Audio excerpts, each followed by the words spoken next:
Au commencement. Les premiers cueilleurs mayas. L'histoire de la civilisation maya ne commence pas avec d'immenses pyramides ou des sculptures élaborées. Elle débute bien plus tôt, à l'ombre d'épaisses forêts, avec de petits groupes de personnes évoluant dans les paysages sauvages de ce que nous appelons aujourd'hui la Mésoamérique. Vers 2000 avant JC, bien avant l'avènement des villes et de l'écriture, ces premiers mayas étaient des chasseurs-cueilleurs qui vivaient de la terre, suivant les traces des animaux et recherchant des plantes comestibles dans le labyrinthe verdoyant du bassin du Petén. Cette région, qui s'étendait sur une partie du Guatemala, du Belize et du sud du Mexique actuel, n'était pas un endroit facile à vivre. Le territoire était un mélange de marécages de basse altitude, de collines calcaires escarpées et de nappes d'eau saisonnières dispersées. Certaines zones étaient inondées pendant les pluies et s'asséchaient sous la chaleur. Il n'y avait pas de larges fleuves comme le Nil, pas de sommets enneigés, juste une jungle dense, des vignes épineuses et un climat au changement rapide. Mais les premiers Mayas ont appris à survivre ici, s'adaptant au rythme de la forêt et transformant ces difficultés en opportunités. Ils ne construisaient pas encore de maisons, pas vraiment. Ils installaient plutôt des campements temporaires, cuisinant sur des feux ouverts et dormant sous des abris de fortune. Mais nous savons qu'ils étaient là car le territoire porte encore des traces de leur présence. Les archéologues ont mis au jour de petits outils. Des lames tranchantes en obsidienne, un verre volcanique brillant, ainsi que des grattoirs et des perforateurs utilisés pour travailler les peaux, façonner le bois ou traiter les fibres végétales. Ces outils n'étaient ni grossiers ni rudimentaires. Ils étaient façonnés avec soin, ce qui montre que ces peuples savaient tirer le meilleur parti des matériaux qui les entouraient. Certains des sites les plus anciens, comme ceux découverts dans le nord du Belize et dans les basses terres du Guatemala, nous offrent un aperçu de cette époque lointaine. Les outils découverts nous indiquent que ces groupes n'erraient pas sans but. Ils possédaient des compétences. Ils savaient où trouver la pierre, comment la façonner et l'utiliser efficacement. L'obsidienne, par exemple, n'est pas présente partout. Cela signifie qu'ils parcouraient de longues distances ou échangeaient avec d'autres pour s'en procurer, de petits indices sur les premiers réseaux d'échange. Vivre en forêt exigeait plus que de la robustesse. Cela exigeait de la créativité. Au fil du temps, ces cueilleurs ont commencé à développer des technologies adaptées à leur environnement. Ils ont fabriqué des outils efficaces pour fendre la végétation dense, récolter des fruits à coque dure ou chasser les petits animaux qui filaient à travers les sous-bois. Ils ne construisaient pas encore de pyramides, mais ils apprenaient à façonner leur monde. Cette transition lente et progressive, de la survie en milieu sauvage à une manipulation plus intentionnelle de l'environnement, marqua le début de ce qui allait devenir le mode de vie maya. Ils n'avaient ni ville ni écriture, mais ils avaient la première étincelle, un lien profond avec la terre et une capacité d'adaptation. Ces vagabonds forestiers posèrent les bases de l'une des civilisations les plus brillantes du monde antique. Et si leurs noms et leurs histoires se sont perdus dans la mémoire, leurs empreintes sont toujours là, sous les couches de terre et de pierre, attendant d'être découvertes. Les graines du changement. La révolution agricole. Pendant longtemps, les premiers Mayas vivaient en se déplaçant dans la forêt, chassant de petits animaux et cueillant toutes les plantes qu'ils trouvaient. Ils savaient comment survivre dans la nature, mais quelque chose a commencé à changer. Petit à petit, au fil des siècles, ils ont commencé à rester plus longtemps au même endroit. Ils ont appris à cultiver la nourriture au lieu de simplement la chercher. Ce lent passage, de la cueillette à l'agriculture, a été l'un des plus grands changements de l'histoire maya. Cela ne s'est pas fait du jour au lendemain. Il a fallu des générations d'essais et d'erreurs à observer les plantes pousser, à conserver les graines et à apprendre ce qui fonctionnait. Une plante, plus que toute autre, a tout changé. Le maïs, celui que nous appelons aujourd'hui. Mais la première version du maïs ne ressemblait pas à celle que nous consommons aujourd'hui. Elle provenait d'une herbe sauvage appelée théosinte. La théosinte avait de minuscules grains durs qui n'offraient pas beaucoup de nourriture, mais les gens ont commencé à remarquer que certaines plantes étaient meilleures que d'autres. Ils ont donc commencé à sélectionner celles aux grains légèrement plus gros. Au fil du temps, des centaines, voire des milliers d'années, la théosinte est devenue le maïs. Ce n'était plus seulement une herbe sauvage. C'était une culture, quelque chose que l'on pouvait planter, entretenir et sur laquelle on pouvait compter. Le maïs était plus qu'un simple aliment. Il était fiable. Il pouvait être séché et stocké, consommé frais ou moulu en farine. Cela signifiait que les gens n'avaient plus besoin de se déplacer autant. Ils pouvaient se sédentariser, construire des maisons et former des communautés. La vie devint plus stable. L'agriculture permettait de produire davantage de nourriture et cette nourriture supplémentaire leur laissait le temps de se consacrer à d'autres activités comme faire de la poterie, construire de meilleurs abris ou fabriquer des outils. Ce changement se constate dans le sol lui-même. Sur un site appelé Kiwelo, dans le nord du Belize, les archéologues ont découvert des couches historiques superposées. Les couches les plus basses présentaient de simples foyers et des foyers, des endroits où les chasseurs-cueilleurs s'arrêtaient pour préparer un repas avant de repartir. Mais au-dessus, quelque chose de nouveau apparaît. Des trous de poteaux provenant de bâtiments en bois, des sols en terre battue, des fosses de stockage. Les habitants d'ici avaient cessé de se déplacer. Ils vivaient dans des maisons, stockaient de la nourriture et cuisinaient dans des pots en céramique. La poterie de cette époque était simple, des bols et des jarres arrondis, peu ou pas décorés, mais elle nous en dit long. Fabriquer de la céramique exige de la planification. Il faut du temps pour rassembler l'argile, la façonner, y ajouter des matières premières comme de la cendre ou des coquillages concassés pour éviter les fissures et la cuire à feu vif. Il ne s'agissait pas d'outils rapides pour un repas rapide. C'étaient des signes de personnes qui comptaient rester. Des histoires similaires se retrouvent ailleurs. Les villages côtiers et les fermes de l'intérieur des terres ont chacun développé leur propre style de poterie et d'aménagement intérieur. Certains pots étaient peints avec des engobes rouges, d'autres étaient simples mais résistants. Chaque couche de terre révèle un peu plus l'évolution de la vie. Cette révolution agricole ne s'est pas produite d'un coup, mais une fois lancée, elle n'a cessé de s'amplifier. Avec le maïs est née la communauté, avec les maisons, l'identité. L'agriculture a donné aux Mayas un pouvoir puissant, un sentiment d'appartenance. Et cela a fait toute la différence. Les Mayas côtiers, pêche, coquillages et sel. Tandis que certaines communautés mayas anciennes apprenaient l'agriculture dans les basses terres boisées, d'autres s'installaient le long de la côte. La vie près de la mer était différente. L'océan et les rivières offraient une source constante de nourriture et les habitants apprirent à exploiter chaque élément de l'environnement côtier.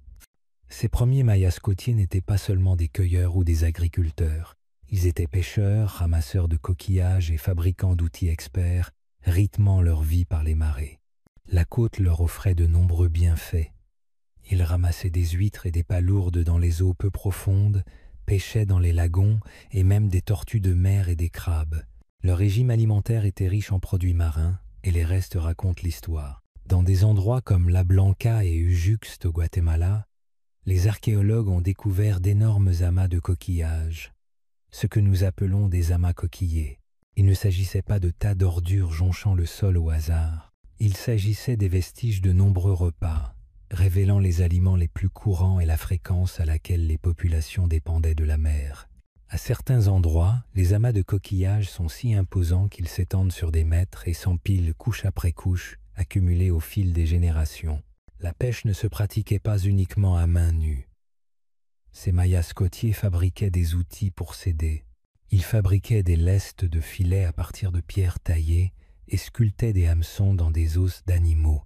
Certains de ces outils étaient même fabriqués à partir d'animaux marins eux-mêmes, épines de raie, dents de requin ou coquillages transformés en grattoirs et lames. Ces outils n'étaient pas seulement utiles, ils étaient ingénieux. Les hommes avaient compris comment transformer les ressources naturelles de la mer en outils du quotidien. Ce type de réflexion témoigne d'un profond attachement à l'environnement et d'une connaissance croissante des moyens de simplifier la vie. Tout comme les groupes de l'intérieur des terres qui se sont mis à la poterie, les Mayas de la côte ont également créé leur propre tradition céramique. Mais leur poterie était différente. Elle présentait un engobe rouge unique à la surface, presque comme une peinture rouge brillante à base d'argile, et comportait parfois des motifs géométriques gravés sur les côtés. Ces motifs n'étaient pas seulement décoratifs, ils pouvaient avoir une signification. ou simplement témoigner du savoir-faire et de la fierté du créateur. Quoi qu'il en soit, la poterie nous apprend que même s'ils partageaient certaines idées avec les communautés de l'intérieur des terres, les Mayas de la côte avaient leur propre style et leur propre façon de faire. Au fil du temps, les peuples vivant en bord de mer ont construit des habitations plus permanentes. Ils se sont installés près des rivières, des baies et des ports naturels, choisissant des endroits où l'eau était toujours à proximité et la nourriture facile à trouver. Au début, ils dépendaient moins du maïs, car l'océan leur fournissait tout ce dont ils avaient besoin. Mais finalement, même les Mayas côtiers ont commencé à cultiver à proximité. Ils ont créé un mode de vie mêlant pêche et agriculture, alliant l'ancien monde de la chasse et de la cueillette aux nouvelles techniques agricoles. Ces communautés côtières jouaient un rôle important dans l'histoire maya. Elles ne construisaient pas encore de pyramides géantes, mais elles posaient les fondations de ce qui allait suivre. Elles s'adaptaient à leur environnement, façonnaient des outils à partir de la nature et commençaient à laisser derrière elles les traces d'une société en pleine croissance et connectée. La vie des Mayas côtiers était simple mais bien organisée. Chaque jour, ils sortaient pour pêcher, ramasser des coquillages ou chercher des crabes sur la plage. Les femmes et les enfants participaient aussi. Ils aidaient à préparer les repas, à sécher le poisson ou à nettoyer les coquilles. La communauté travaillait ensemble. Chacun avait un rôle important. Ils savaient quand la mer était calme ou dangereuse, quand les poissons arrivaient en grand nombre.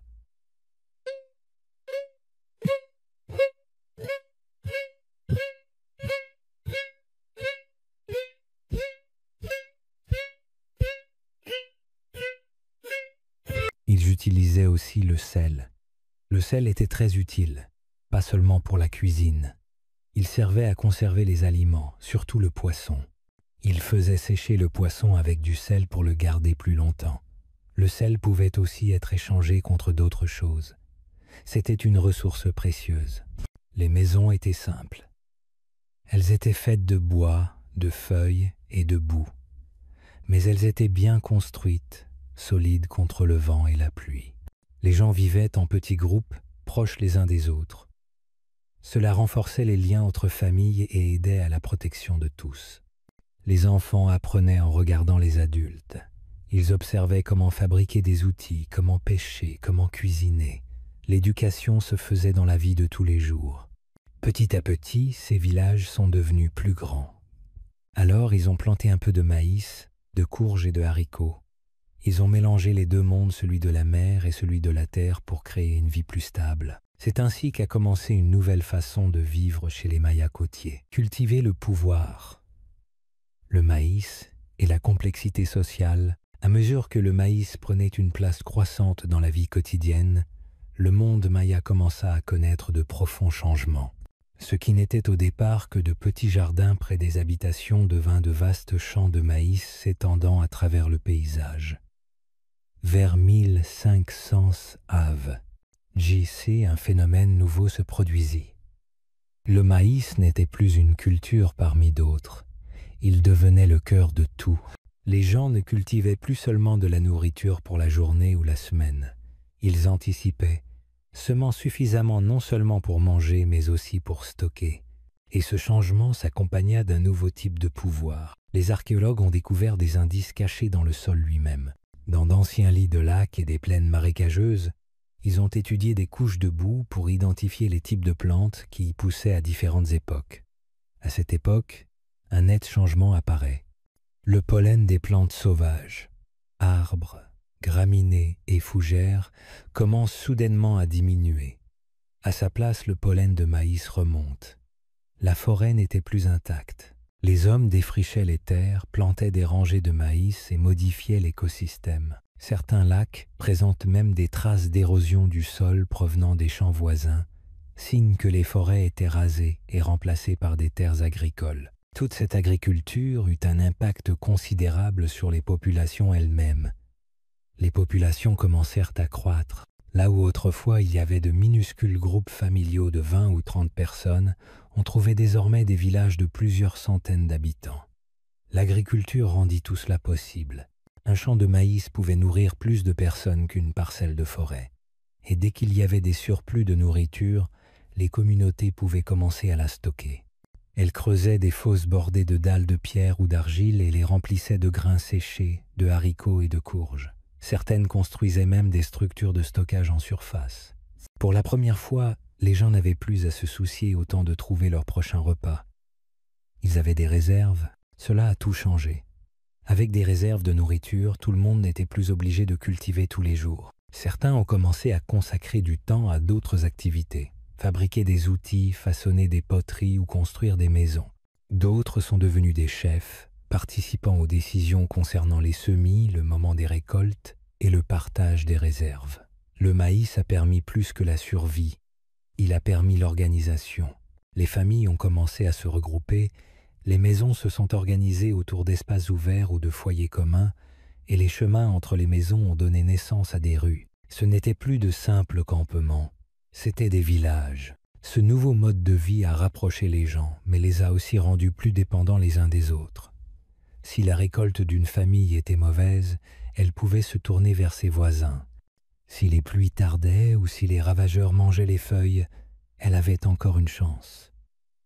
Les communautés sont devenues plus fortes, plus connectées et plus complexes. Le maïs n'était plus qu'un simple aliment. Il devint le cœur d'un nouveau type de société. Il façonna la façon dont les gens vivaient, travaillaient et même pensaient. Il offrait aux Mayas le temps, la sécurité et la liberté d'imaginer de nouvelles choses. Et de ces petits villages agricoles naîtrait bientôt quelque chose d'extraordinaire qui deviendrait un jour une civilisation. Plateforme pour la religion. Les premiers complexes cérémoniels, à mesure que les villages mayas s'agrandissaient, les gens commencèrent à se tourner vers le ciel, la terre et la religion. L'agriculture leur avait donné du temps et de la stabilité. La vie communautaire leur avait appris à construire ensemble. Et maintenant, ils étaient prêts à construire quelque chose non seulement pour s'abriter ou stocker, mais aussi pour donner du sens pour les cérémonies. Partout dans les basses terres mayas, les premiers complexes cérémoniels commencèrent à s'élever. Il ne s'agissait pas de simples maisons ou de lieux de réunion. C'étaient des plateformes pour la religion. Ces premiers centres cérémoniels n'étaient pas le fruit du hasard. Ils étaient planifiés avec soin et construits avec habileté. De grandes plateformes étaient taillées dans la terre et la pierre, surélevées au-dessus du sol. Au sommet, de plus petits temples ou autels étaient érigés, parfois face au soleil levant, parfois alignés avec les étoiles.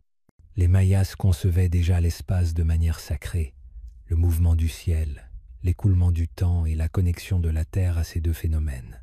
Leurs bâtiments reflétaient cette idée. Nombre d'entre eux faisaient référence à des événements célestes précis. Les solstices, les équinoxes ou les trajectoires de Vénus et de la Lune. C'était la géométrie sacrée, bien avant l'existence de règles et de documents écrits. La construction de ces centres a nécessité un travail colossal. Il a fallu creuser, transporter, façonner et empiler des milliers de pierres. Certains blocs étaient si lourds que des dizaines de personnes devaient être déplacées pour n'en déplacer qu'un seul. D'autres devaient être taillés et façonnés avec précision pour s'adapter sans mortier. Et ces lieux n'ont pas été construits en une seule fois. La construction s'est déroulée par étapes, parfois sur plusieurs générations. Un temple construit par un groupe pouvait être recouvert, agrandi ou reconstruit par ses enfants ou petits-enfants. Chaque couche racontait l'histoire des peuples qui l'avaient précédé. Sur des sites comme Nagbé et El Mirador, on peut encore voir les vestiges de ces efforts. D'immenses plateformes, certaines culminant à plus de 20 ou 30 mètres, furent construites à partir de calcaire taillé à proximité.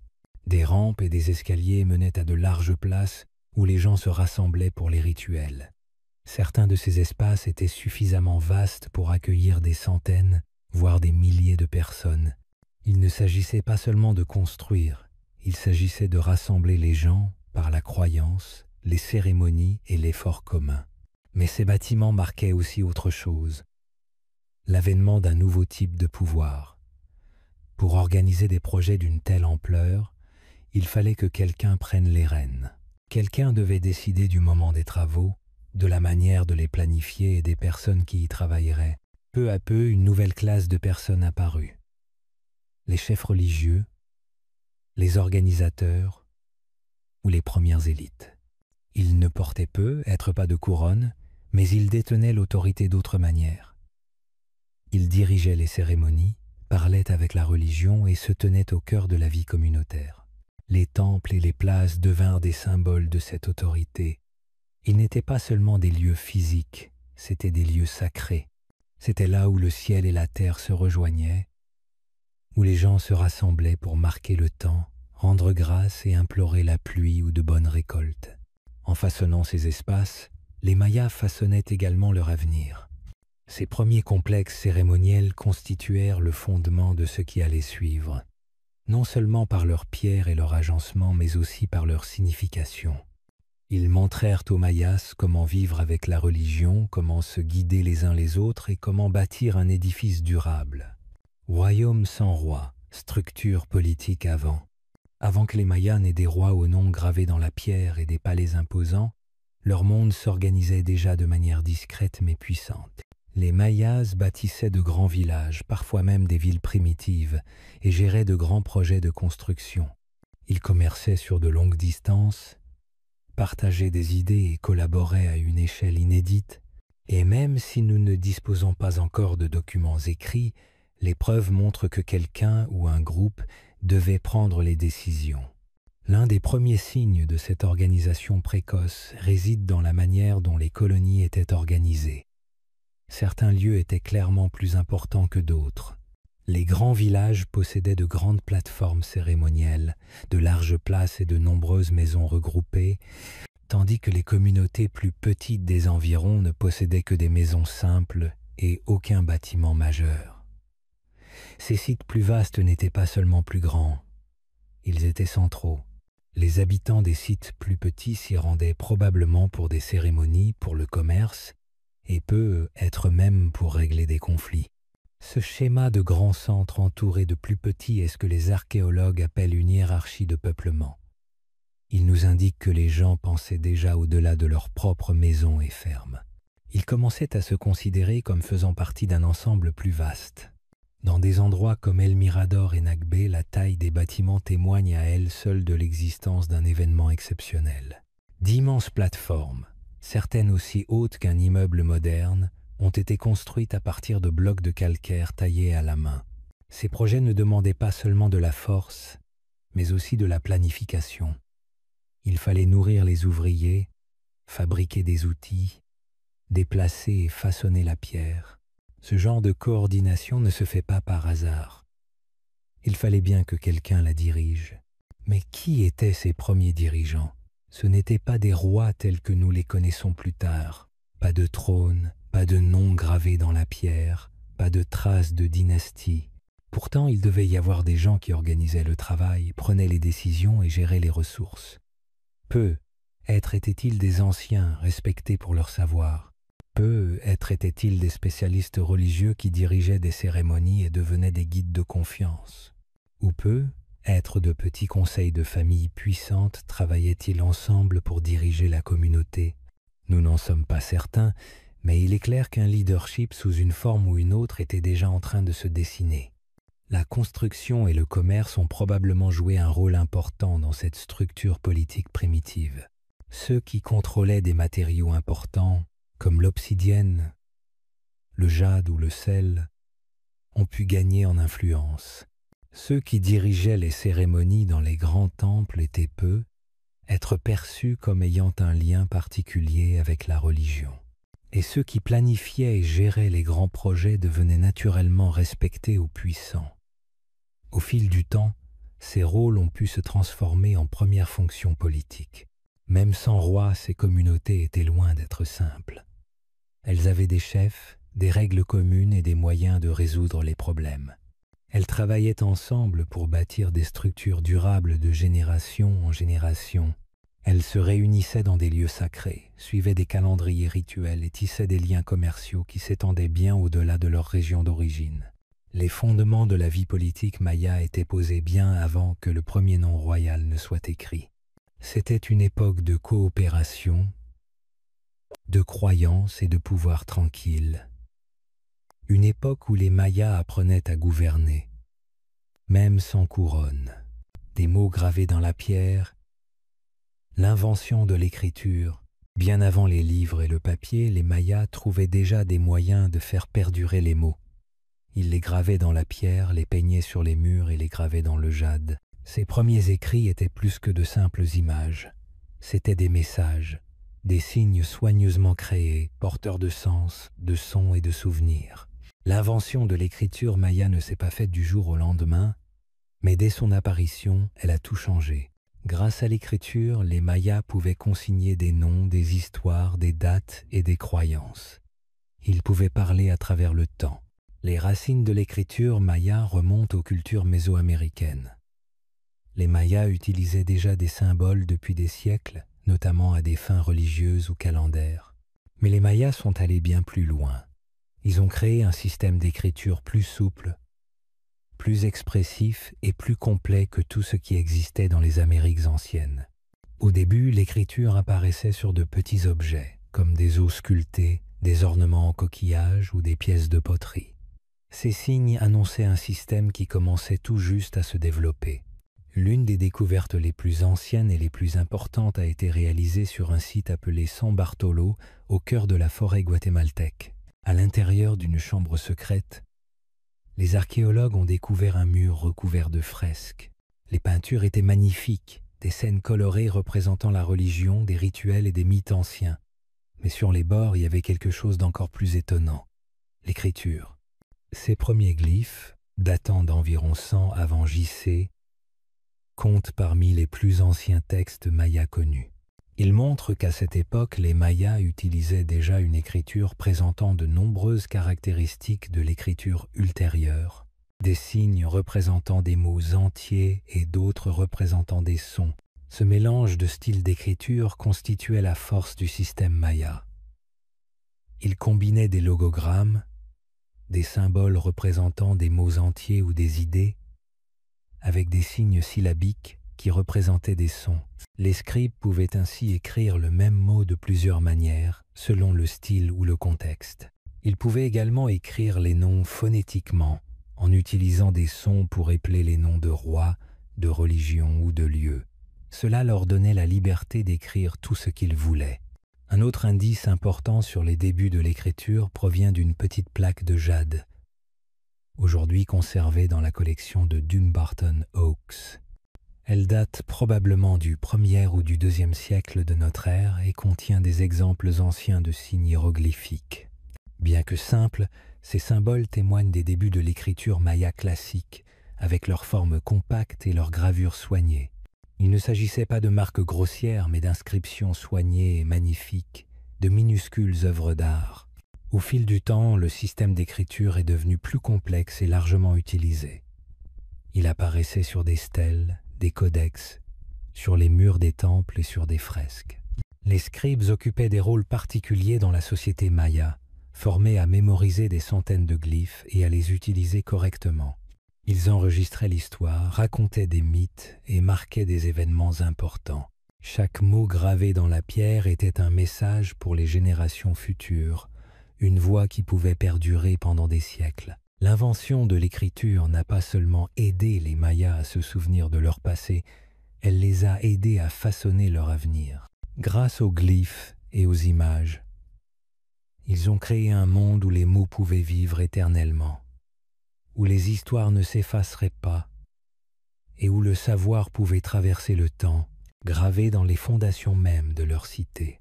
L'essor de la ville, du village à la métropole.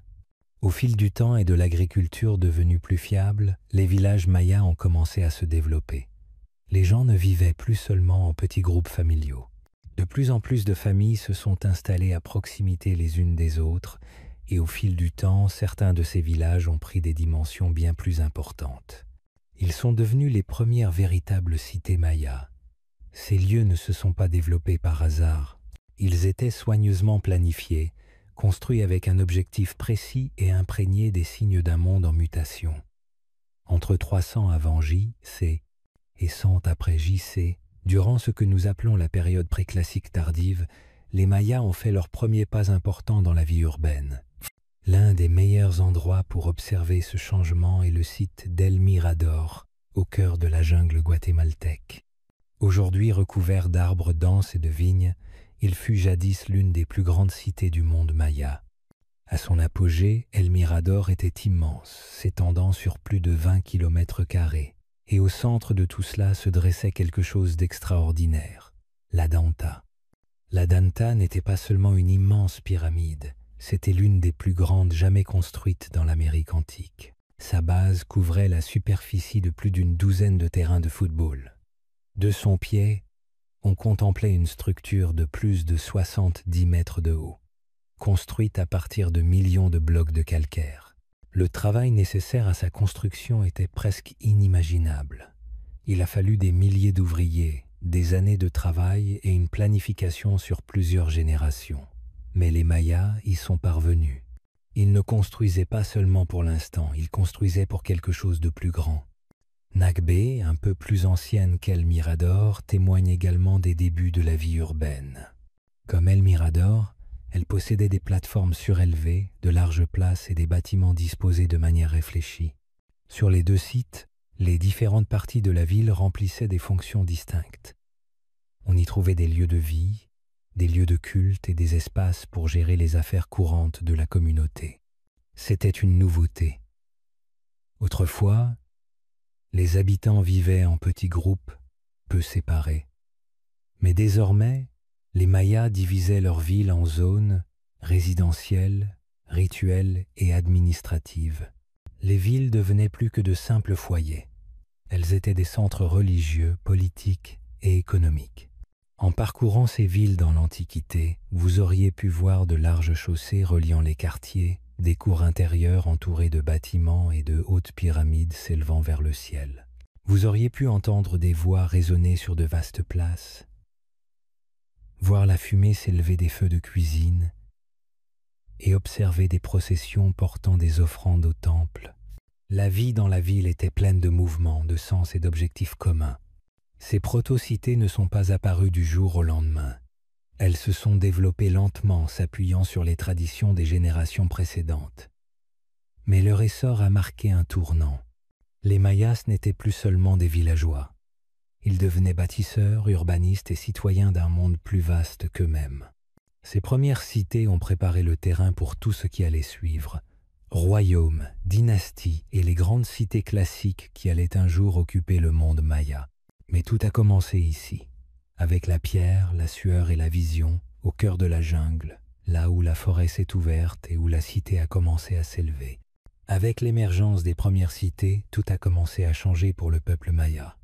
Ils cultivaient encore le maïs et fabriquaient de la poterie, mais ils le faisaient désormais dans le cadre d'un ensemble bien plus vaste. La vie en ville signifiait plus de monde, plus d'emplois et plus de besoins. Certains devenaient bâtisseurs. D'autres travaillaient comme artisans, commerçants ou assistants auprès des prêtres et des chefs. Tous n'avaient pas le même rôle, mais chacun avait sa place. Ce nouveau mode de vie a rapproché les gens et leur a donné un objectif commun, maintenir la ville forte et en croissance. Les bâtiments qu'ils construisaient n'étaient pas seulement utiles, ils étaient aussi de puissants symboles. Les pyramides s'élevaient au-dessus de la cime des arbres, témoignant de l'importance de ce lieu. Des temples étaient construits pour les dieux, remplis d'encens, de chants et de rituels. Ces structures étaient faites de pierre, taillées et déplacées à la main, puis empilées avec soin. Même les maisons les plus simples étaient disposées selon des motifs, souvent orientés dans la même direction, témoignant de l'importance de la planification. Les Mayas ne pensaient pas seulement à l'espace, mais aussi à l'ordre. La vie urbaine impliquait également de nouveaux systèmes. Les gens avaient besoin de dirigeants pour prendre des décisions, organiser le travail et régler les problèmes. Les premières formes de gouvernement commencèrent à apparaître, dirigées par des chefs locaux ou des prêtres. Ces dirigeants aidaient à guider les projets de construction, stockaient de la nourriture pour les temps difficiles et veillaient au bon déroulement des rituels. Ils n'étaient pas encore rois, mais ils commençaient à détenir un véritable pouvoir. L'augmentation de la population entraîna davantage de règles et avec elles une structure. Les marchés prirent également de l'importance. À mesure que les villes se développaient, le commerce s'intensifiait. Les habitants apportaient du sel, de la poterie, des outils, des tissus et de la nourriture des villages voisins. Certains venaient même de loin. Ces marchés étaient animés par le bruit des voix marchandant, des rires d'enfants, de la musique. C'étaient des lieux d'échange de marchandises, mais aussi de partage d'informations, de nouage d'amitié et de diffusion d'idées. Le commerce contribuait au renforcement des villes et rassemblait des populations venues de différents horizons. L'art s'est également développé avec les villes. On peignait des fresques sur les murs et on gravait des motifs simples dans la pierre. Même dans ces premières cités, la beauté comptait. La poterie est devenue plus détaillée. Ces objets étaient plus que de simples objets décoratifs. Ils aidaient les gens à exprimer leur identité et leur appartenance. L'eau a toujours été importante. C'est pourquoi les villes ont été construites près des rivières ou des cénotes. Lorsque cela n'était pas possible, les Mayas ont mis en place des systèmes pour collecter et stocker l'eau de pluie. Ils ont creusé des réservoirs et façonné le terrain pour permettre à l'eau de s'écouler là où elle était nécessaire. Ce type de planification témoigne de leur intelligence. Ils ne construisaient pas seulement pour le présent, ils préparaient l'avenir. Bien que ces cités primitives soient aujourd'hui recouvertes de forêts, elles étaient autrefois pleines de vie et d'espoir. Les familles cuisinaient ensemble, les bâtisseurs élevaient des murs, et les prêtres montaient les marches pour parler aux dieux. La fumée des incendies montait dans le ciel, et les pas résonnaient sur les chemins de pierre. Ce furent les premiers pas vers la grandeur. Les Mayas ne sont pas devenus une grande civilisation du jour au lendemain. Ils l'ont bâtie petit à petit en commençant par des villages qui sont devenus des villes. Chaque pierre posée, chaque chemin dégagé, ils ont progressé. L'essor de la cité a marqué le début de quelque chose de plus grand. Il a montré que les Mayas étaient prêts à façonner le monde qui les entourait, et ils l'ont fait, un bloc à la fois. Artistes de l'éternité. Art, iconographie et identité. Dans le monde maya, l'art n'était jamais qu'une simple décoration. Chaque ligne, chaque forme, chaque symbole avait une signification. Leur cité regorgeait d'images qui racontaient des histoires, celles de la religion et des rois, de la création et du temps, des batailles et des offrandes. Les Mayas n'étaient pas seulement des bâtisseurs et des agriculteurs, ils étaient aussi des artistes exceptionnels, et leur art a contribué à façonner leur vision du monde et leur place en son sein. Qu'ils soient peints sur poterie ou sculptés dans la pierre, l'art maya était un langage à part entière, empreint de couleurs, de symboles et d'esprit. L'un des meilleurs exemples de cette créativité se trouve dans leur céramique. Les potiers mayas fabriquaient des récipients non seulement pour contenir de la nourriture ou de l'eau, mais aussi pour véhiculer des histoires. Il s'agissait de céramique polychrome, peinte en rouge, noir, orange et crème. Certains pots étaient couverts de motifs tourbillonnants ou de figures dansantes. D'autres représentaient des scènes de la vie quotidienne, ou plus souvent des mythes. Il existait également des récipients de style codex, ainsi nommés car ils ressemblaient aux pages d'un livre peint. Ces fins cylindres blancs ornés de dessins aux traits noirs étaient élégants, détaillés et empreints de mystère. Religion et scribes, rois et créatures apparaissaient tous dans ces scènes, souvent entourés de glyphes expliquant ce qui se passait. Mais les Mayas ne se limitaient pas à la poterie. Ils gravaient leurs histoires dans la pierre, sur les linteaux des portes, sur les autels et surtout sur de hautes pierres dressées appelées stèles. Ces monuments représentaient souvent un roi en grande tenue, coiffes imposantes, bijoux étincelants, les mains tenant un bâton ou un objet sacré. Autour de lui, des glyphes indiquaient son nom, sa famille et la date de sa victoire ou de sa cérémonie. Parfois, la gravure était si détaillée qu'on pouvait encore y voir les plis d'un tissu ou les plumes d'un oiseau. Ces stèles n'étaient pas seulement de l'art public. Elles constituaient la mémoire collective. Elles racontaient à tous ceux qui passaient qui régnaient, ce qu'il avait fait, comment la religion y était impliquée. Les images n'étaient jamais aléatoires. Elles obéissaient à des règles, utilisant des symboles et des motifs que tous les membres de la société maya reconnaissaient. Un serpent pouvait symboliser le pouvoir. Un dieu du maïs pouvait symboliser la vie et la renaissance. Des scènes du ciel, des enfers ou du passé mythique se mêlaient à des personnages et des événements réels. Les artistes mayas mêlaient histoire et mythes, quotidiens et divins, Il ne séparait pas la religion de la politique, ni l'art de la croyance, tout était lié.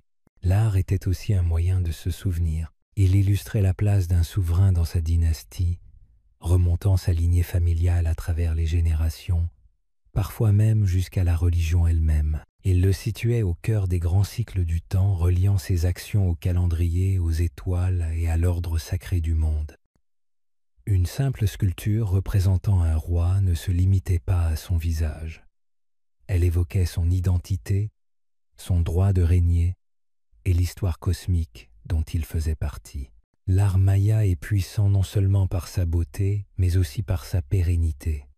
Il porte les pensées et les croyances d'un peuple qui voyait le monde par strates, la terre, le ciel et l'esprit. Par leurs mains, la pierre devenait histoire, l'argile cérémonie, et chaque coup de pinceau ou de ciseau donnait vie à leur monde. Ces artistes n'étaient pas seulement des créateurs, ils étaient les gardiens de la mémoire, les créateurs d'identité et des voies qui traversent encore le temps. Les artistes mayas n'étaient pas que des ouvriers. Ils étaient des penseurs, des rêveurs et des conteurs. Tout ce qu'ils créaient était le fruit d'une profonde réflexion. Lorsqu'ils peignaient, sculptaient ou façonnaient un objet, ils ne créaient pas seulement quelque chose à contempler. Ils s'adressaient aux dieux, aux hommes et à l'avenir. Leurs mains détenaient la sagesse de nombreuses générations. Ils savaient quelles lignes tracer, quelles couleurs utiliser et quels symboles révéleraient la vérité de leur monde. Nombre de leurs symboles provenaient de la nature. Le jaguar symbolisait la force et la nuit. Le colibri pouvait symboliser la vitesse ou la beauté. Le maïs était plus que de la nourriture, c'était la vie elle-même. Les Mayas croyaient que les humains étaient faits de maïs, c'est pourquoi il apparaissait sans cesse dans leur art.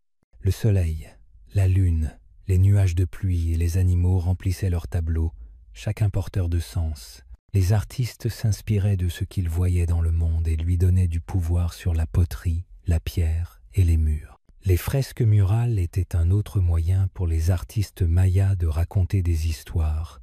Peintes sur les façades des bâtiments, ces peintures murales étaient lumineuses et pleines d'action. Elles représentaient des scènes de danse, d'offrandes de cadeaux ou de conversations avec les dieux. Certaines fresques étaient ornées de glyphes, d'autres de simples images. Dans certaines villes, les couleurs ont disparu, mais les lignes représentent encore des personnages vêtus de vêtements raffinés, tenant des objets sacrés et vivant des moments importants de la vie maya. Ces fresques n'étaient pas décoratives.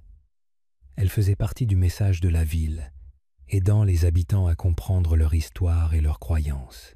Les artistes travaillaient souvent en collaboration avec d'autres, comme des prêtres ou des scribes. Ils devaient connaître l'histoire avant de pouvoir la modeler dans l'argile ou la graver dans la pierre. Ils devaient comprendre le calendrier sacré et les récits anciens. Ils devaient utiliser les bons signes de la bonne manière.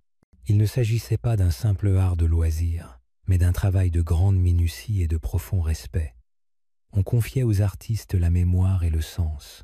Les bijoux étaient aussi une forme d'art. Les Mayas fabriquaient des colliers, des boucles d'oreilles et des coiffes en jade, coquillages et os.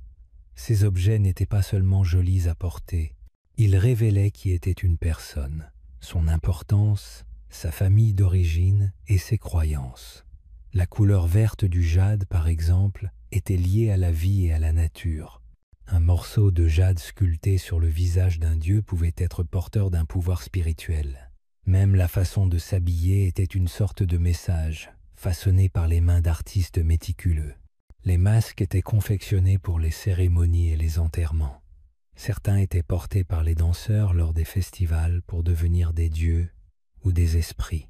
D'autres étaient placés sur le visage des morts pour les guider vers l'au-delà. Chaque masque avait une signification par sa forme, sa couleur et son matériau.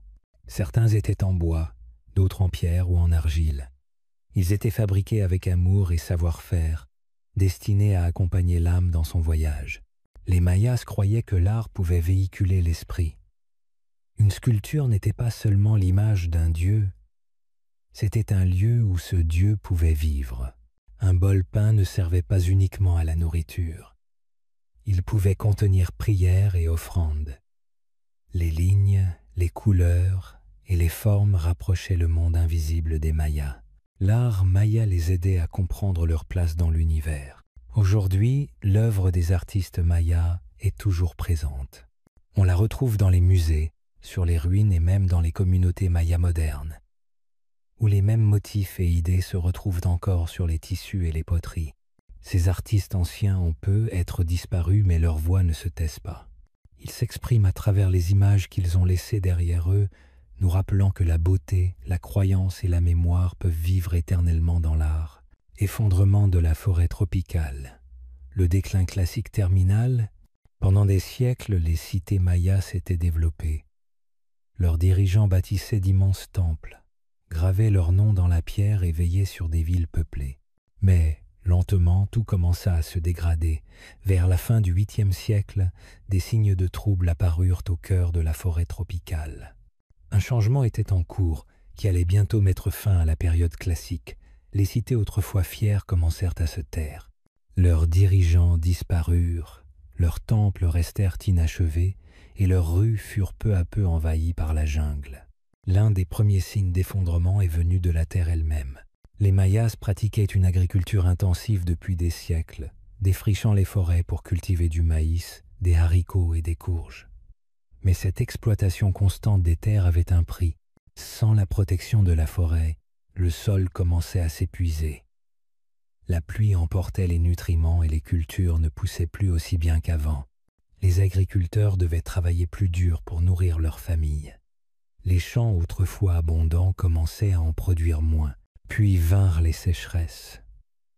Des scientifiques étudiants d'anciens lits de lacs découvrirent des couches de sédiments secs, montrant que les précipitations étaient faibles pendant de longues périodes.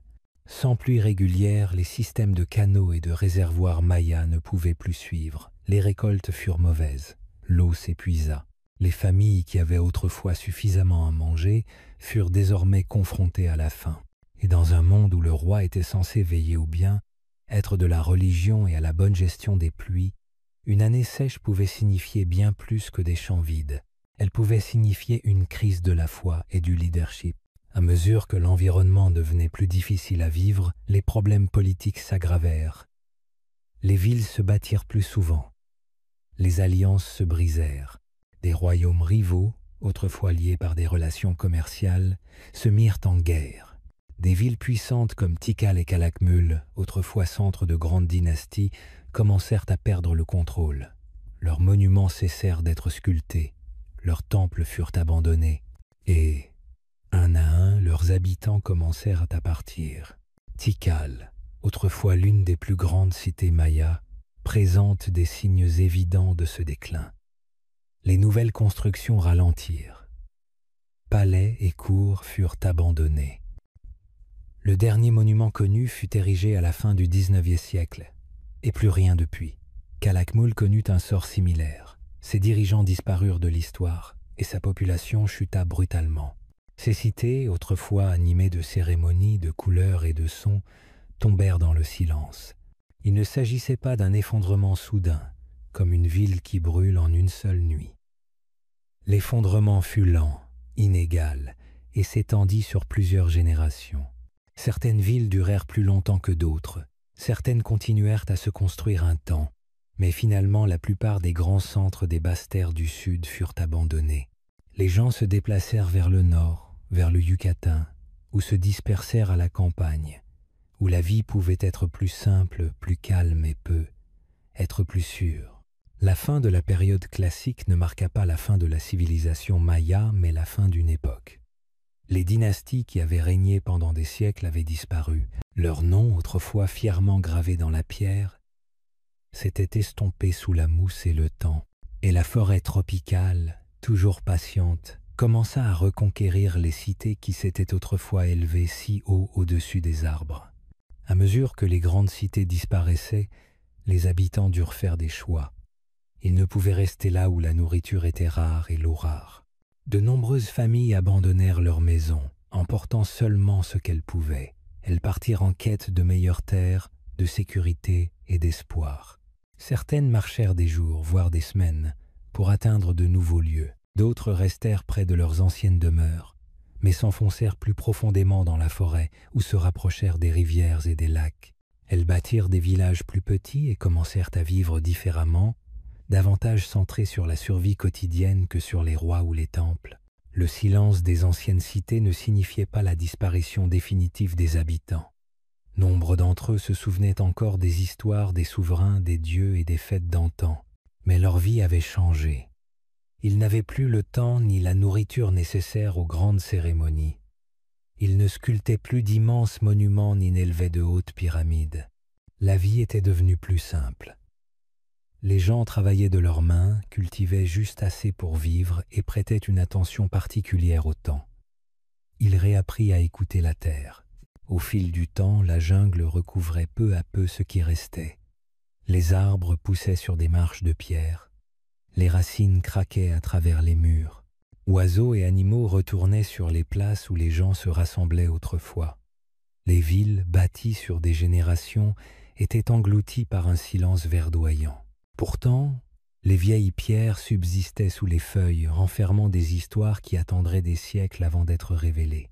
Les gens qui s'étaient éloignés n'étaient pas vaincus. Ils s'adaptaient. Ils trouvèrent de nouvelles façons de survivre.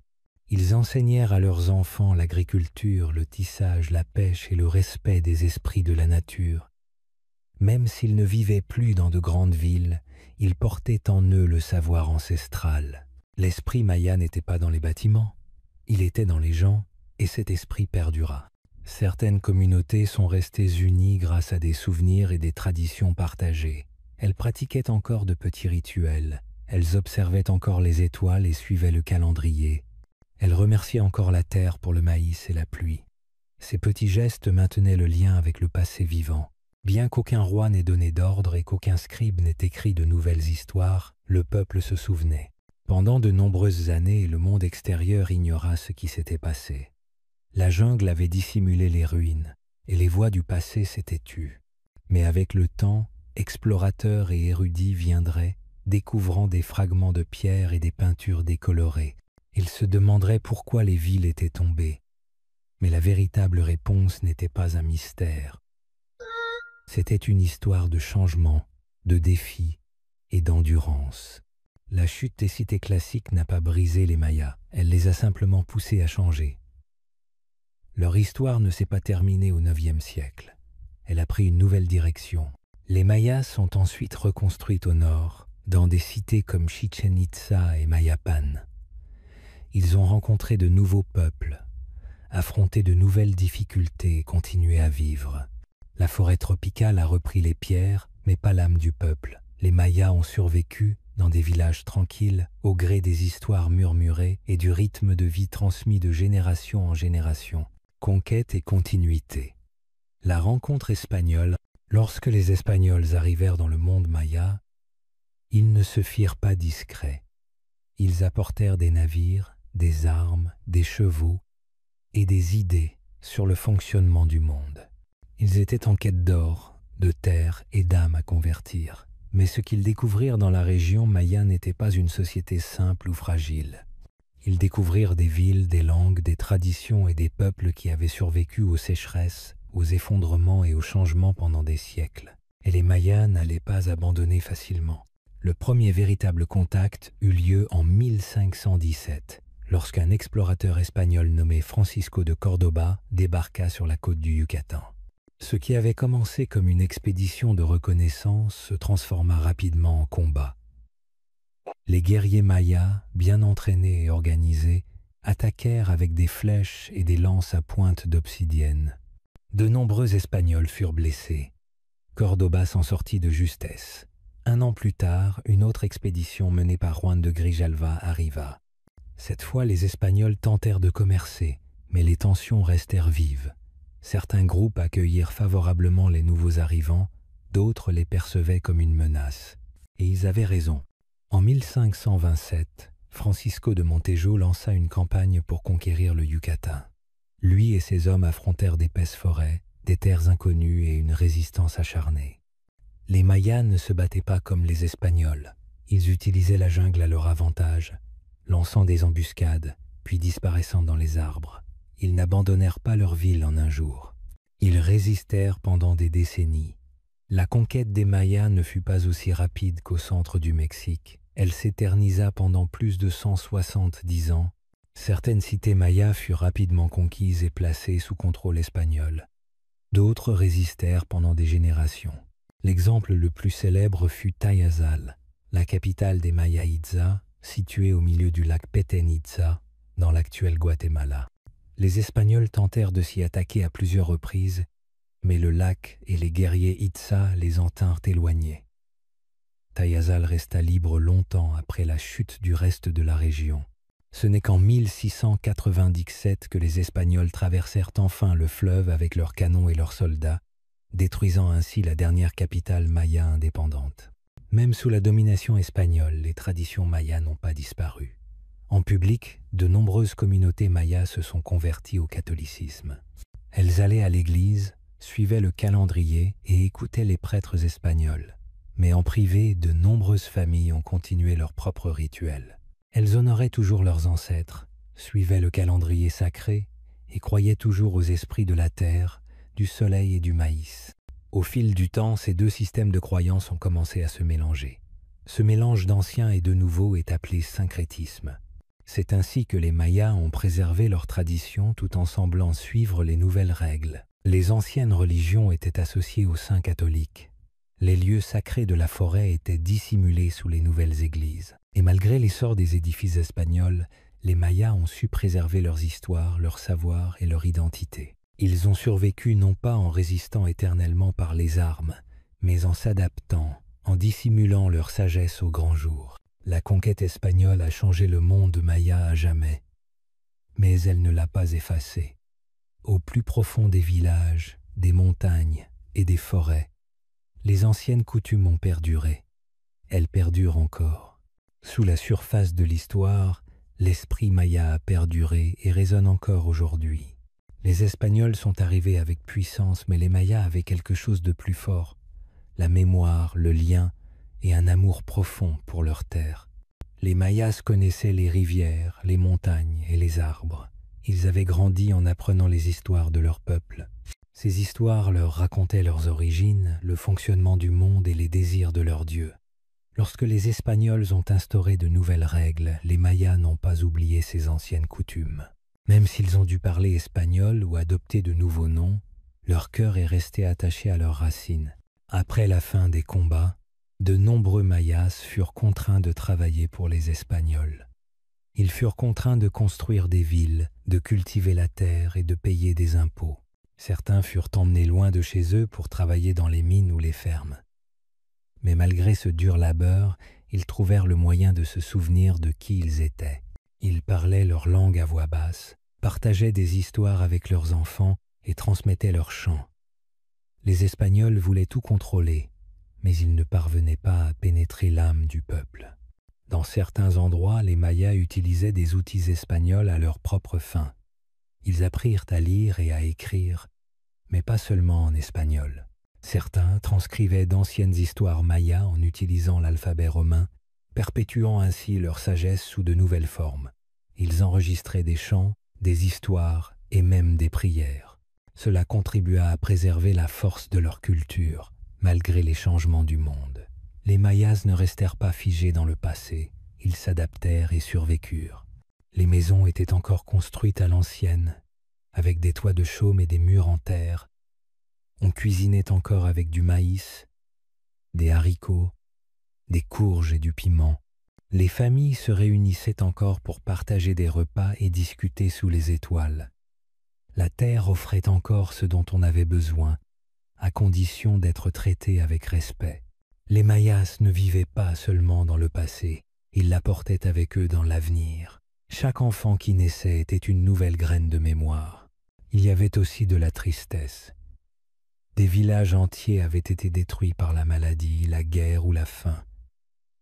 Des familles étaient brisées. Une partie du savoir s'était estompée avec la disparition des anciens. Le monde avait changé et les Mayas avaient dû endurer une grande douleur. Mais ils n'avaient jamais tout perdu. Ils trouvaient toujours le moyen de continuer. Même en silence, leur force demeurait. Les Espagnols pensaient peu, être avoir gagné, mais à bien des égards, ce fut faux. Ils modifièrent les cartes et bâtirent des villes, mais le cœur maya resta fidèle. Dans les chants, les prières, le tissage des tissus et la plantation du maïs, l'esprit des ancêtres survivait. Chaque fil, chaque pas, chaque mot dans la langue ancienne était un acte de résistance silencieuse. Aujourd'hui encore, on peut entendre la langue maya sur les marchés. On peut encore voir les motifs anciens sur les vêtements. On peut encore observer les étoiles et savoir qu'elles comptent comme il y a des siècles. Les Mayas n'ont pas disparu. Ils sont toujours là. Ils vivent dans la terre, dans le peuple et dans chaque histoire racontée avec soin. Ce qui a commencé comme un combat s'est transformé en quelque chose de plus profond. Une histoire de survie, de sagesse et de courage tranquille qui n'a jamais baissé les bras. Bâtisseurs de terre et de pierre, des villages émergent. Avec l'expansion de la culture du maïs et la croissance des villages, un phénomène nouveau a commencé à prendre forme dans les basses terres mayas. On ne se contentait plus de construire des maisons, mais des communautés. Au lieu de maisons dispersées au hasard dans la forêt, les familles ont commencé à vivre dans des espaces plus organisés. Les villages sont devenus planifiés, avec des groupes de bâtiments regroupés autour de cours ouvertes, de chemins communs et d'espaces publics propices au rassemblement.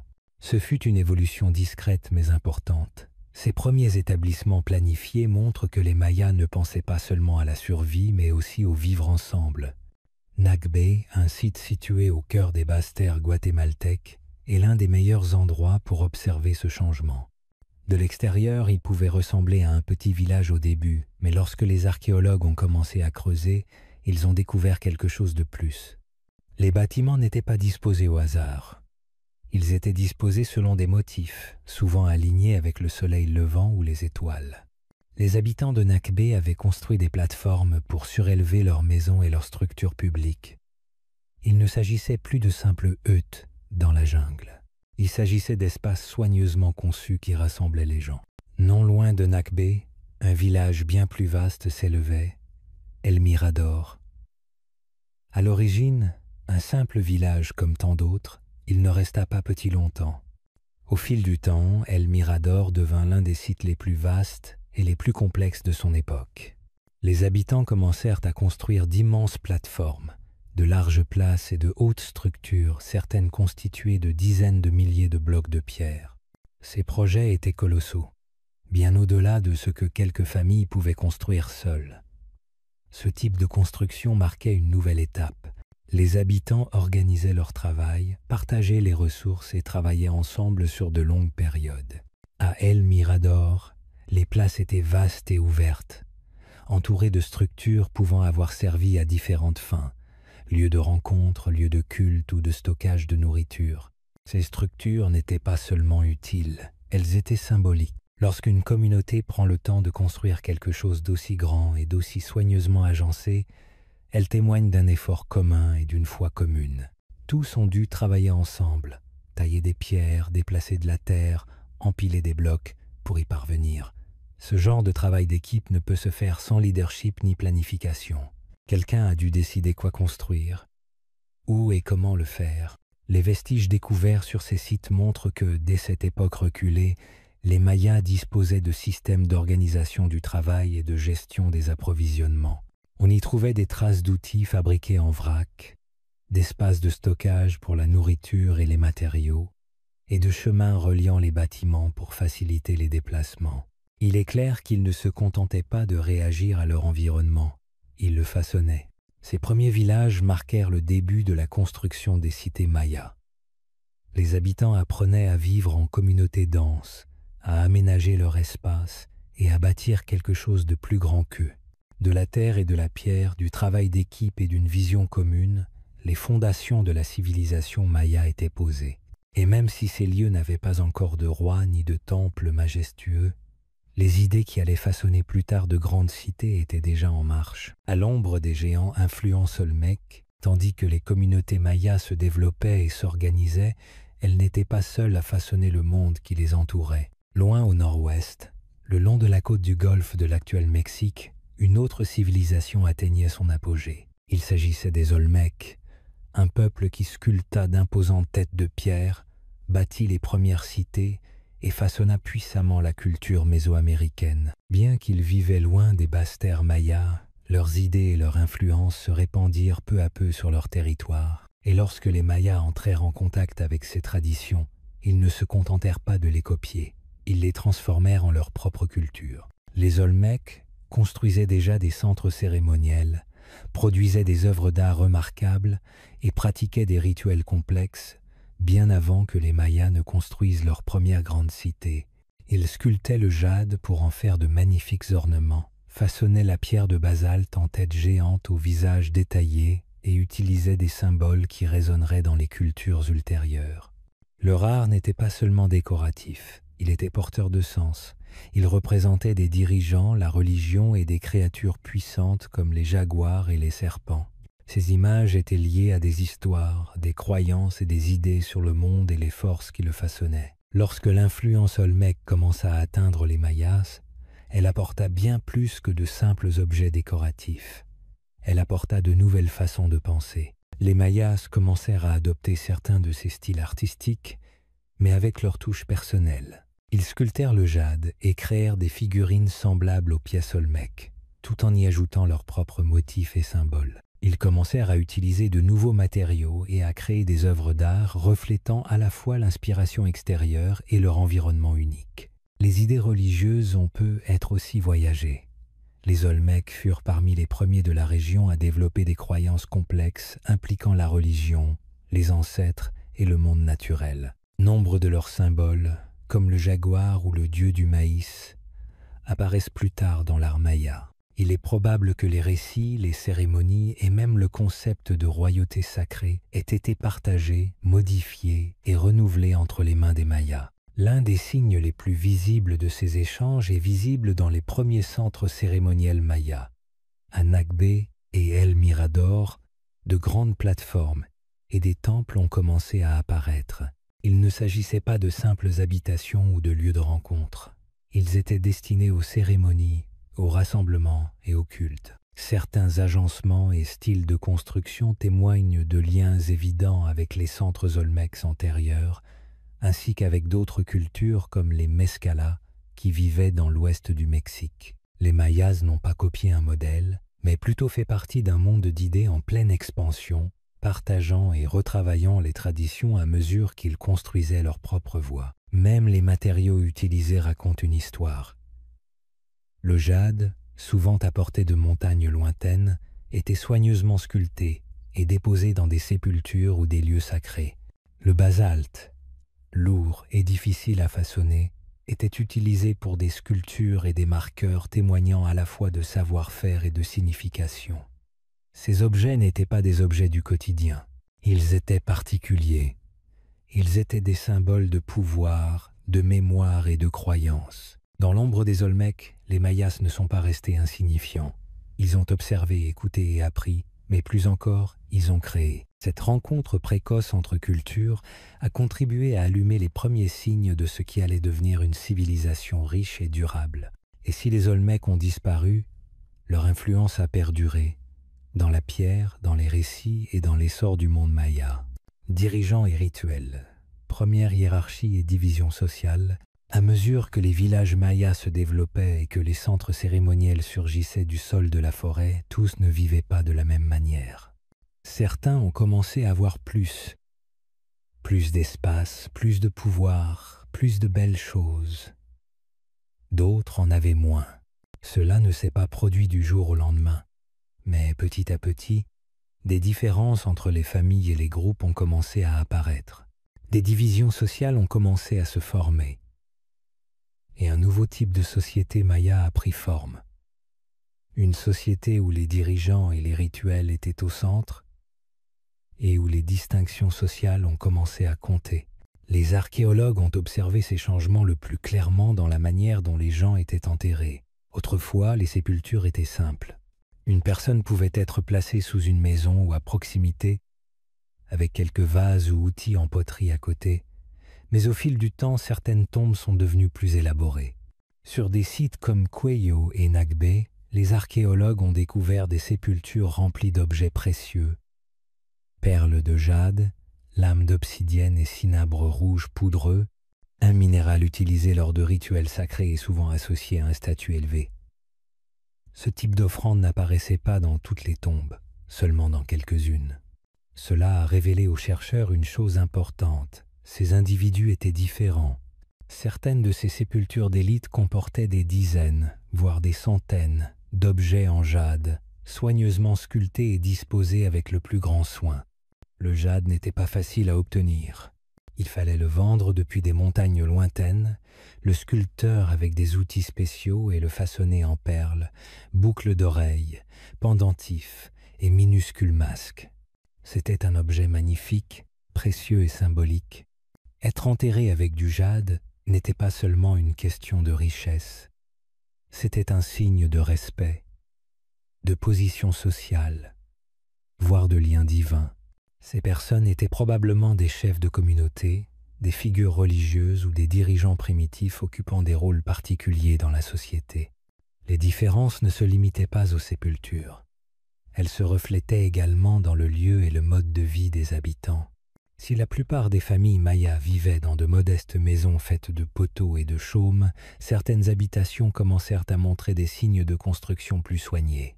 Des fondations en pierre, de multiples pièces, des espaces de rangement et même des cours privées firent leur apparition. Ces maisons étaient plus grandes, plus durables et plus complexes. Elles n'étaient pas seulement des lieux où dormir, elles étaient des symboles d'ascension sociale. À Nakbé, l'un des sites mayas primitifs les plus développés, on observait des différences nettes entre les habitations des élites et celles des roturiers. Le plus grand complexe résidentiel comprenait plusieurs bâtiments reliés entre eux, tous disposés autour d'un patio central. Des systèmes de drainage gardaient l'eau à l'écart pendant la saison des pluies. Des espaces dédiés à la production artisanale et au stockage offraient bien plus qu'un simple confort. C'étaient des lieux de gestion du pouvoir et de stockage des richesses. Certains des objets découverts dans ces demeures et sépultures d'élite provenaient de loin. Obsidiennes des hautes terres, coquillages de la côte, plumes exotiques et minéraux rares. Ces objets n'étaient pas de simples décorations. Ils témoignaient d'un lien avec de vastes réseaux commerciaux et de l'influence croissante de l'élite. Les populations commençaient à contrôler l'accès aux biens, à la terre et à la main-d'œuvre, et ce faisant, la société maya évoluait. C'était le début d'un monde avec des dirigeants et des fidèles, des chefs sacrés et des familles ouvrières. Ce monde n'était pas égalitaire, mais organisé. Par le biais de rituels, de cérémonies et de la vie quotidienne, les Mayas façonnaient un nouveau type de communauté, fondé non seulement sur le maïs et la pierre, mais aussi sur la hiérarchie, les croyances et une compréhension commune de qui détenait le pouvoir et pourquoi. Web of Commerce, artisanat et connectivité. Avant même que les Mayas n'aient l'écriture ou des rois aux noms prestigieux, ils faisaient déjà partie d'un monde bien plus vaste. Leurs villages et leurs villes n'étaient pas isolés. Ils étaient reliés par des sentiers à travers la jungle, par des rivières et par le commerce. Les gens transportaient marchandises, idées et outils sur de longues distances, souvent sur des centaines de kilomètres. Ces premiers réseaux commerciaux étaient comme des fils invisibles qui reliaient les communautés. Et grâce à eux, le monde maya est devenu plus complexe, plus organisé et plus vivant. Parmi les articles les plus importants de ce premier réseau commercial, on trouvait des matières premières introuvables partout. L'obsidienne, par exemple, provenait de volcans lointains, principalement des hautes terres du Guatemala et du Mexique. Elle était tranchante, brillante et parfaite pour la fabrication de lames et d'outils. Les communautés mayas des basses terres ne possédaient pas leur propre obsidienne, mais elles avaient beaucoup d'autres choses à échanger, du sel, de la nourriture ou des objets artisanaux. L'obsidienne voyageait donc, transportée par les commerçants ou échangée de village en village, jusqu'à ce qu'elle parvienne entre les mains de ceux qui pouvaient la façonner en outils. Les coquillages étaient également très prisés, surtout ceux provenant de la mer. On en trouvait au plus profond de la jungle, loin de tout océan, témoignant des distances que les peuples étaient prêts à parcourir et à commercer. Ces coquillages étaient transformés en bijoux, outils et objets cérémoniels. Certains étaient façonnés en pendentifs délicats ou sculptés en perles. D'autres étaient utilisés lors de rituels, déposés lors des funérailles ou offerts à la religion. Pour les Mayas, un simple coquillage pouvait être porteur d'une signification profonde et d'une valeur inestimable. Le jade était un autre matériau précieux et peut être le plus spécial de tous. Venu de montagnes lointaines, il n'était pas facile à travailler. Difficile à tailler et à polir, sa couleur vert profond en faisait un matériau de prédilection pour les ornements et les objets sacrés. Seuls quelques rares individus maîtrisaient le façonnage du jade, ce qui nous amène à un autre aspect important du commerce maya, les ateliers. À mesure que les villages se sédentarisaient, tout le monde n'avait plus besoin de passer toute sa journée à cultiver. Ils travaillaient dans de petits ateliers où ils fabriquaient des objets pour les autres. Outils en pierre, récipients en céramique et ornements en os, coquillages ou pierres. Sur des sites comme Kola au Belize, les archéologues ont découvert d'importantes quantités d'obsidienne, avec des amas d'éclats témoignant de la fabrication massive d'outils. Ces outils n'étaient pas destinés à une seule famille. Ils étaient probablement échangés dans toute la région. Tout ce commerce nécessitait une planification. Il fallait organiser les transports, connaître les meilleurs itinéraires et comprendre qui avait quoi à offrir. Même si les Mayas ne connaissaient pas encore l'écriture, ils avaient manifestement des moyens de garder une trace. Peu était-ce par la mémoire, les récits ou des symboles gravés dans le bois ou la pierre. Quelle que soit la méthode, elle fonctionnait. Bien avant l'avènement des marchés marchands et de l'argent, les Mayas avaient déjà bâti un monde commercial. Ce monde s'étendait à travers la forêt, les rivières et les sentiers, et reposait sur les relations entre des peuples qui parlaient des langues différentes mais comprenaient la valeur des bonnes affaires. Ce réseau primitif a contribué à faire des Mayas l'une des cultures les plus connectées et créatives du monde antique. Les gardiens du temps du cosmos, les Mayas ne se contentaient pas d'observer le ciel, ils le comprenaient. Ils observaient les étoiles, suivaient le soleil et suivaient la trajectoire de Vénus dans les cieux. Et ils ne le faisaient pas par plaisir. Ils le faisaient parce qu'ils croyaient que le temps était sacré. Chaque jour, chaque lune, chaque changement de saison avait une signification. Ils guidaient leurs plantations, leurs rituels et même leurs guerres. Le temps n'était pas seulement quelque chose qui passait, c'était une force qu'ils pouvaient mesurer, honorer et par laquelle ils pouvaient vivre. Pour suivre tout cela, les Mayas ont développé l'un des systèmes de calendrier les plus avancés du monde antique. Mais avant de pouvoir compter le temps, ils avaient besoin de chiffres.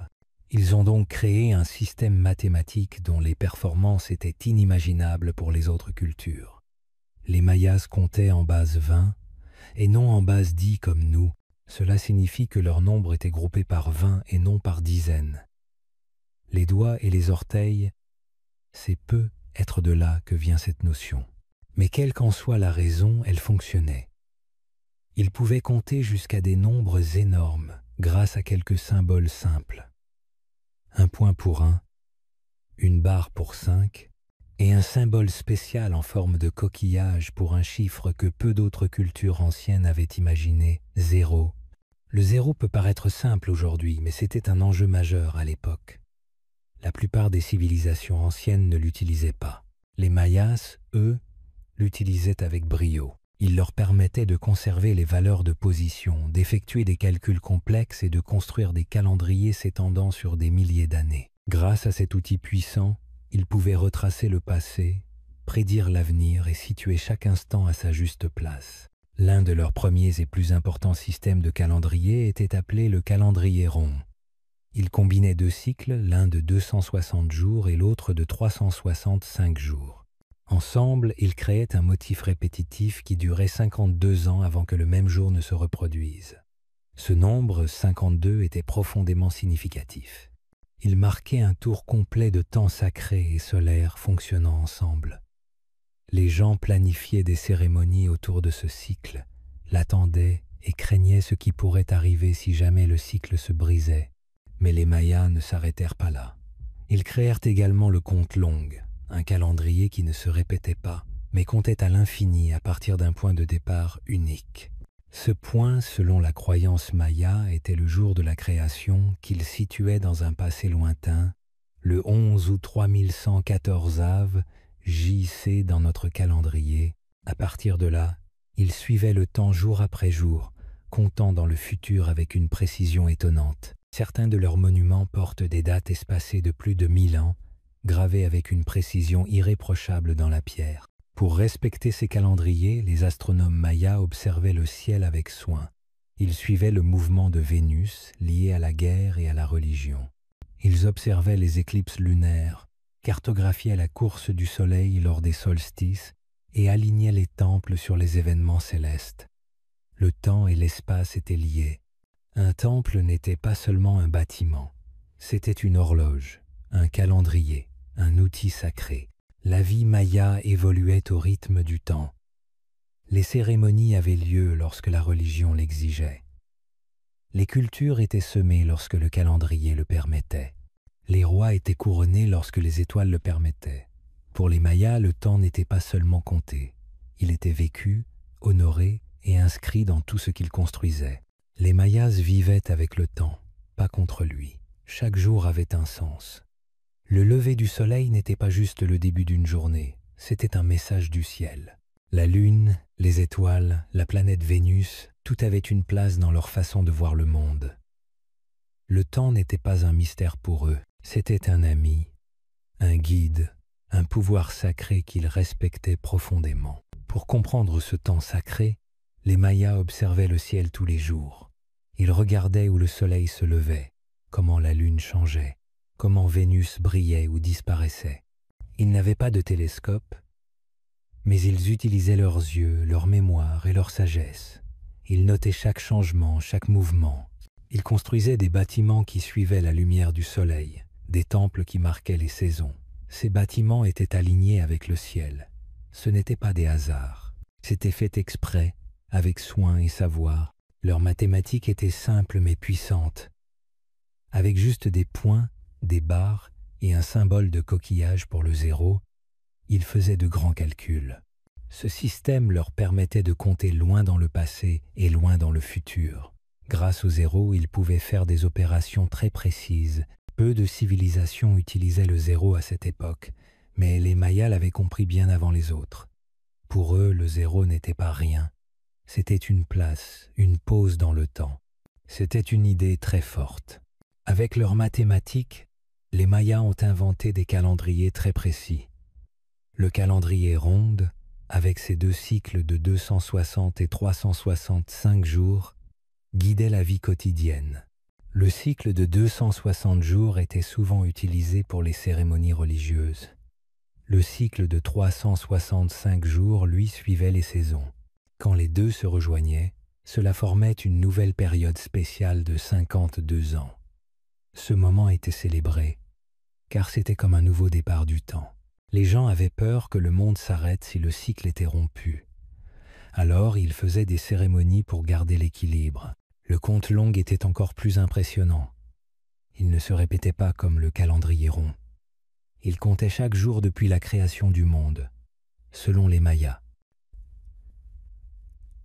Ce jour de création, pour eux, était le 11 août 3114 avant notre ère. Depuis ce jour, ils suivaient le temps, jour après jour, sans fin. Ce calendrier leur permettait de parler d'événements très lointains, sur des milliers d'années. Certains monuments ont des dates gravées avec une précision incroyable, même plus de 1000 ans après la date de départ. Les temples mayas n'étaient pas juste des lieux pour prier, ils étaient aussi des outils scientifiques. Beaucoup étaient construits pour montrer le mouvement du soleil, marquer les solstices ou annoncer des éclipses. Leurs escaliers, leurs portes, leurs fenêtres étaient souvent alignés avec les étoiles. Quand la lumière du soleil passait à travers une ouverture à un moment précis, cela voulait dire que le temps changeait, qu'un nouveau cycle commençait. Les prêtres et les astronomes savaient lire ces signes. Ils savaient quand semer les champs, quand organiser les fêtes, quand faire des offrandes. Le temps était aussi très lié à la royauté. Les rois mayas étaient vus comme des guides entre les dieux et les hommes. Ils devaient agir au bon moment. Ils devaient être couronnés quand les étoiles le permettaient. Chaque grand événement, comme une guerre ou un mariage royal, devait suivre le calendrier. Rien n'était fait au hasard. Tout était basé sur l'ordre sacré du temps. Les Mayas gravaient les dates importantes dans la pierre. Ces stèles racontaient l'histoire d'un roi, d'un événement, d'un dieu. Elles disaient quand cela avait eu lieu, dans quel cycle du calendrier. Ce n'était pas juste des souvenirs. C'était une manière de mettre le passé dans le présent et de garder le lien avec les ancêtres. Pour les Mayas, se souvenir du passé, c'était aussi respecter le futur. Même dans les objets simples, comme des poteries ou des bijoux, on trouve des signes du calendrier. Les artistes mettaient des glyphes, des symboles de jours, de mois ou de dieux. Cela montrait que même les choses de la vie quotidienne étaient liées au temps sacré. Un bol n'était pas juste pour manger. Il pouvait porter une prière, une date, une pensée sacrée. Le savoir du temps était transmis de génération en génération. Les jeunes apprenaient en regardant les anciens. Ils observaient le ciel, apprenaient les symboles, comptaient les jours. Ce savoir n'était pas gardé dans des livres, mais dans les mémoires, dans les rituels, dans les constructions. C'était un savoir vivant. Encore aujourd'hui, certains descendants des Mayas utilisent le calendrier sacré. Ils font des cérémonies aux dates importantes. Ils regardent toujours le ciel avec respect. Le temps continue et le lien avec les anciens calendriers n'est pas perdu. Le passé parle encore dans les montagnes, dans les villages, dans les temples. Le temps, pour les Mayas, était comme un cercle, un cycle qui ne finit jamais. Ils voyaient le monde comme une suite d'âges où chaque période avait un début, une fin, puis un nouveau départ. Ils ne pensaient pas que le temps allait droit. Pour eux, il tournait, comme le soleil, comme les saisons, et à chaque retour, il fallait faire les bons gestes pour garder l'équilibre. Grâce à leurs mathématiques et à leur vision du monde, les Mayas ont créé une culture très riche, très précise, très liée au ciel. Leur connaissance sur le temps était bien plus avancée que celle de nombreuses autres civilisations. Ils ont laissé des preuves dans la pierre, dans les dessins, dans les chiffres. Ils ont montré que comprendre le temps, c'est aussi comprendre la vie. Les Mayas, c'étaient vraiment les gardiens du temps et du cosmos. Ils ne regardaient pas juste les étoiles. Ils vivaient avec elles. Leur monde était en harmonie avec le ciel, la terre et le temps.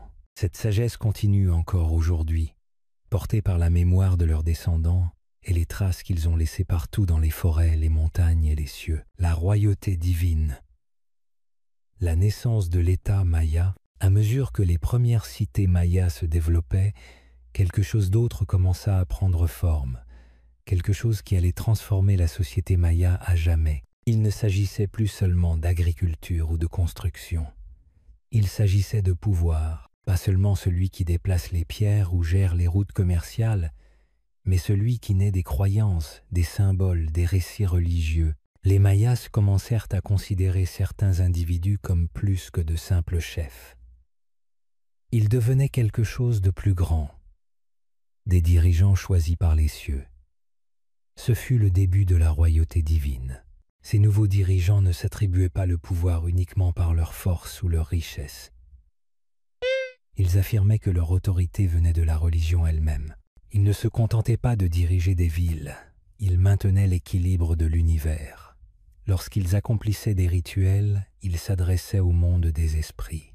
Lorsqu'ils bâtissaient des temples, ils édifiaient les foyers de la religion. Leur lignée devenait sacrée, leurs ancêtres étaient vénérés et leurs enfants étaient nés pour régner.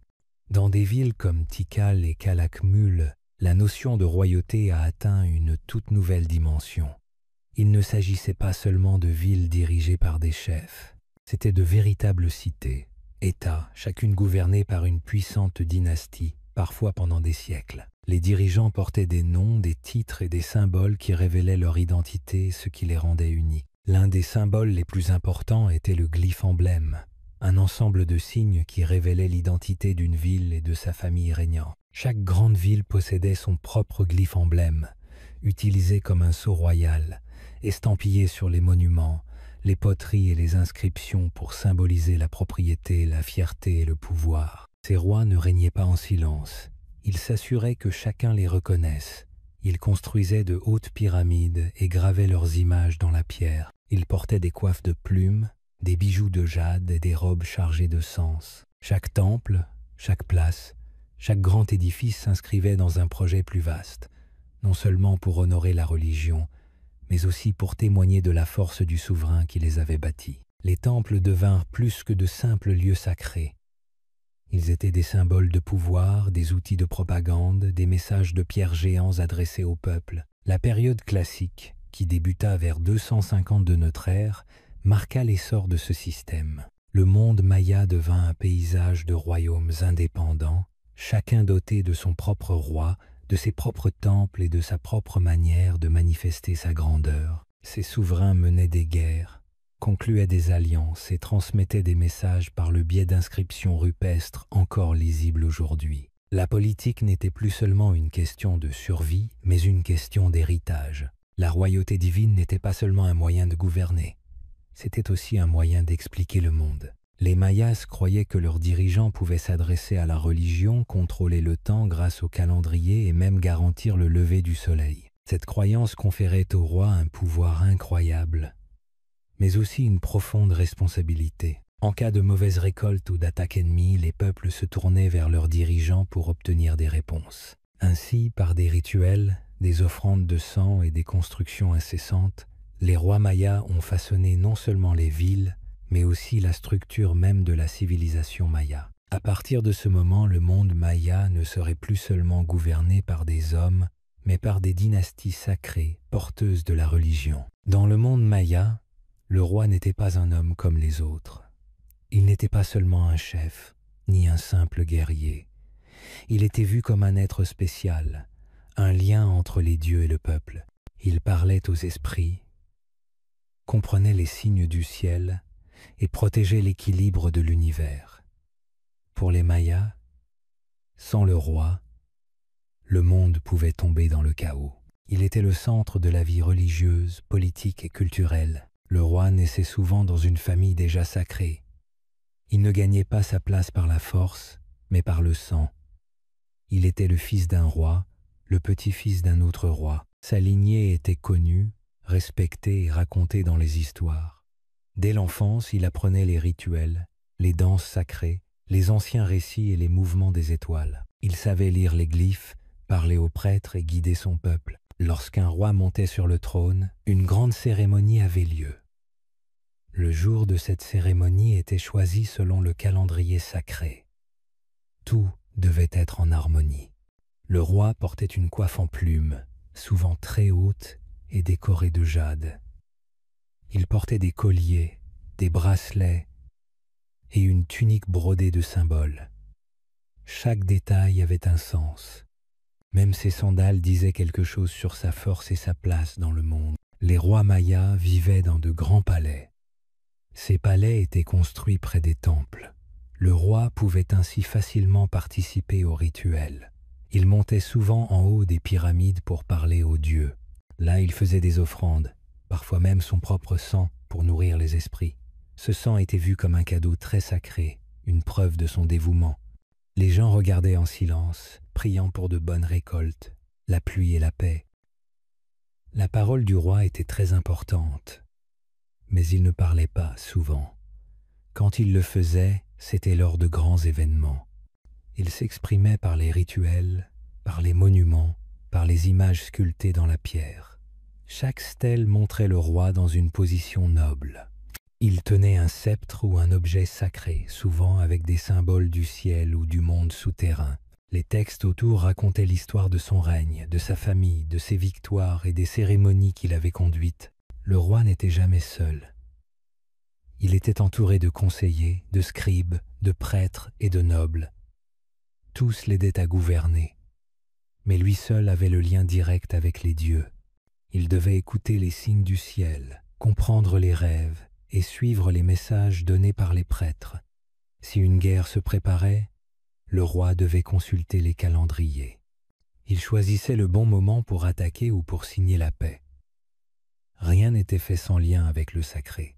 Chaque grande ville maya avait son propre roi et son propre glyphe emblème. Ce glyphe était comme une signature. Il représentait la ville, sa dynastie et son histoire. On le trouvait gravé sur les temples, les trônes, les objets d'art et les bijoux. Il était un signe de fierté, de puissance et de continuité. Si une ville perdait son glyphe, c'était comme si elle perdait son âme. Les guerres entre villes étaient fréquentes, mais ce n'était pas seulement pour la terre. Souvent, les rois voulaient prouver leur force, prendre des captifs et montrer leur pouvoir aux dieux. Un roi victorieux organisait de grandes cérémonies. Les prisonniers étaient parfois sacrifiés lors de rituels. Cela renforçait la position du roi. Cela prouvait qu'il avait l'appui des dieux. Le roi ne régnait pas seulement pour son temps. Il pensait aussi à l'avenir. Il formait ses enfants, surtout ses fils, à devenir de futurs dirigeants. Les fils de rois étaient élevés dans le luxe, mais aussi dans la discipline. Ils apprenaient les lois, les traditions et les arts sacrés. Une fois adultes, ils prenaient place dans la cour royale, attendant leur tour pour régner. La dynastie devait continuer, car c'était le cœur de la cité. La religion donnait au roi une mission claire, maintenir l'ordre cosmique. Il devait faire en sorte que le soleil continue de se lever, que la lune suive son cycle et que les saisons arrivent au bon moment. Cela passait par des cérémonies précises, faites à des dates choisies. Si quelque chose allait mal, une sécheresse, une maladie, une défaite, le peuple regardait vers le roi. Il devait répondre, il devait agir. Pour cela, les rois construisaient toujours. Chaque génération bâtissait plus haut, plus grand, plus impressionnant.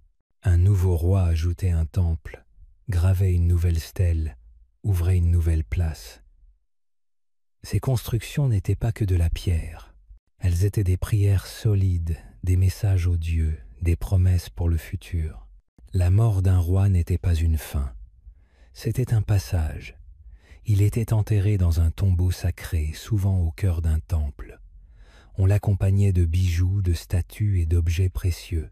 Parfois, son corps était placé sous un escalier ou un autel pour que les gens marchent au-dessus en signe de respect. Même mort, le roi continuait de veiller sur la ville. Avec le temps, la royauté divine est devenue la base de la société maya. Tout tournait autour d'elle.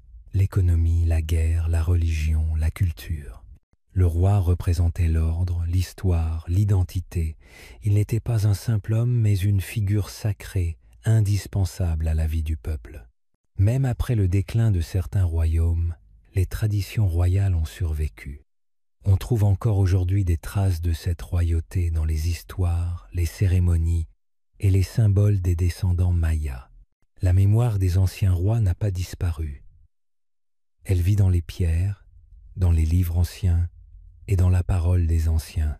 Ainsi, avec la naissance de la royauté divine, les Mayas ont donné une forme unique à leur monde. Ils ont lié la terre au ciel, le pouvoir à la foi et l'homme au Dieu. Cette idée a marqué toute leur histoire. Le roi n'était pas seulement un maître, il était le cœur battant de la civilisation maya. Les villes de pouvoir, l'apogée de la période classique. À l'époque classique, la civilisation maya atteignit son apogée. Les cités étaient plus vastes, l'art plus détaillé, les murs des temples couverts d'écritures et les souverains plus puissants que jamais. C'était une époque de grande ambition, où les cités rivalisaient non seulement par leurs armes, mais aussi par leurs temples, leurs palais et leurs histoires gravées dans la pierre. Certaines des plus grandes cités mayas, comme Palenque, Copan et Caracol, accédèrent au pouvoir à cette époque, et chacune laissa derrière elle un héritage qui nous émerveille encore aujourd'hui. Dans les collines de l'actuel Chiapas, au Mexique, la ville de Palenque se distinguait par sa beauté et sa créativité. Ce n'était pas la plus grande cité maya, mais l'une des plus élégantes.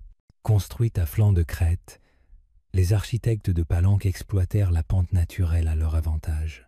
Ils créèrent des terrasses et des plateformes, permettant à l'eau de s'écouler à travers la ville grâce à des canaux cachés et un drainage astucieux. Les palais ici ne ressemblaient à aucun autre. De longs couloirs, de hautes tours et des cours intérieures composaient un complexe royal qui ressemblait plus à un labyrinthe qu'à un bâtiment. Il était conçu non seulement pour y vivre, mais aussi pour impressionner. Et au-dessus de tout cela, le temple des inscriptions s'élevait avec une force tranquille. À l'intérieur, un tombeau était caché profondément sous le sol, où un grand roi nommé Pakal était enterré, entouré de sculptures racontant sa vie, ses ancêtres et son voyage vers l'au-delà. Loin au sud-est, dans l'actuel Honduras, se dressait Copan. Cette ville était réputée pour ses ouvrages en pierre. Presque chaque surface, escaliers, piliers et murs, était couverte de sculptures.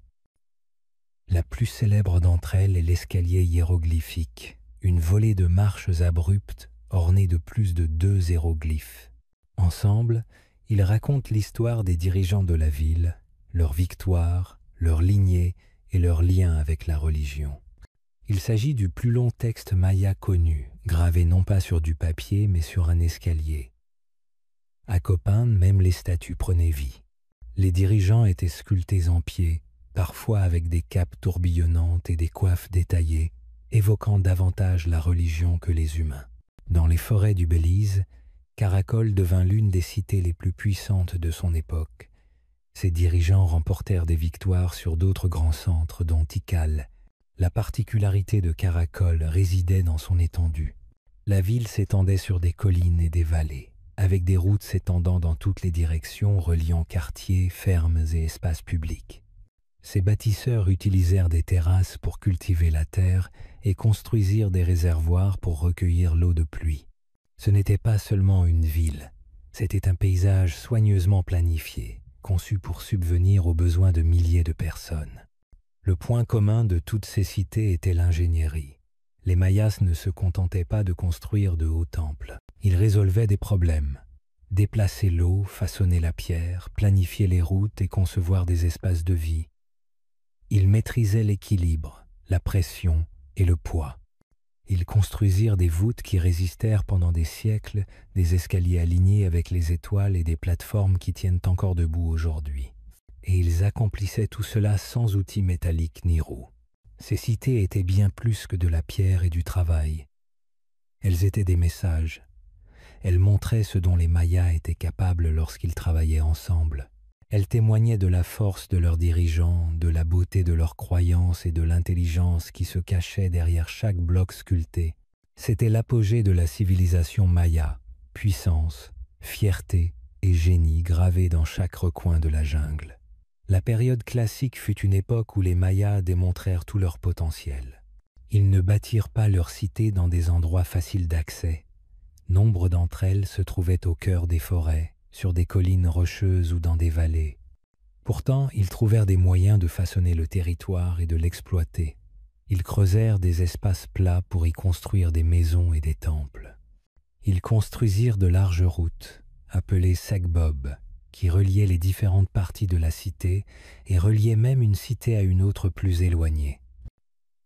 Ces routes étaient droites et solides, conçues pour résister à la pluie et à la chaleur. Les villes étaient animées, les marchés étaient animés, les gens échangeant nourriture, outils, vêtements et artisanat. Les prêtres célébraient des cérémonies dans des temples enfumés. Les musiciens jouaient du tambour et de la flûte lors des festivals. Les enfants couraient dans les cours et les agriculteurs revenaient des champs apporter leurs récoltes. Chaque ville avait son propre style, ses propres dirigeants et sa propre façon de faire, mais toutes suivaient le même calendrier sacré et honoraient les mêmes dieux puissants. Les Mayas accordaient une attention particulière au ciel. Ils observaient les mouvements du soleil, de la lune et des planètes. Cela les aidait à décider quand planter, quand récolter et quand célébrer leurs rituels. Certains jours, lorsque le soleil se levait ou se couchait, il brillait exactement à travers une porte ou au-dessus d'un temple. Ce n'était pas seulement pour la beauté. Cela faisait partie de leur croyance que le ciel et la terre étaient liés. L'art et l'écriture étaient omniprésents. Sur les murs, les piliers et les escaliers, des histoires étaient racontées à l'aide d'images et de glyphes. Ces gravures représentaient des batailles, des rois, des dieux et des légendes. Certaines racontaient les origines du monde. D'autres expliquaient comment un dirigeant accédait au pouvoir ou honorait une victoire à la guerre. Les Mayas n'étaient pas seulement des bâtisseurs, ils étaient des conteurs.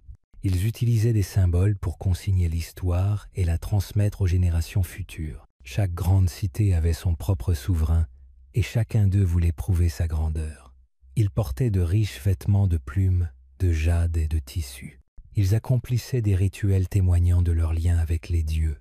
Parfois, ils offraient des présents aux villes voisines pour instaurer la paix. D'autres fois, ils envoyaient des guerriers conquérir. Le pouvoir était important, mais l'honneur l'était tout autant. Les souverains devaient prouver qu'ils pouvaient protéger leur peuple, parler aux dieux et laisser derrière eux un héritage durable. Les temples et les palais n'étaient pas seulement des lieux de vie ou de culte. Ils étaient construits pour exprimer la force et inspirer l'émerveillement. De hautes marches menaient au sommet des temples, où les prêtres allumaient des feux et récitaient des prières. Au fond, des tombeaux abritaient les dépouilles des souverains, entourés de trésors. Ces édifices étaient chargés de sens. Chaque élément avait une fonction, de la conception du toit à la forme des marches. C'était une époque de grande fierté pour les Mayas.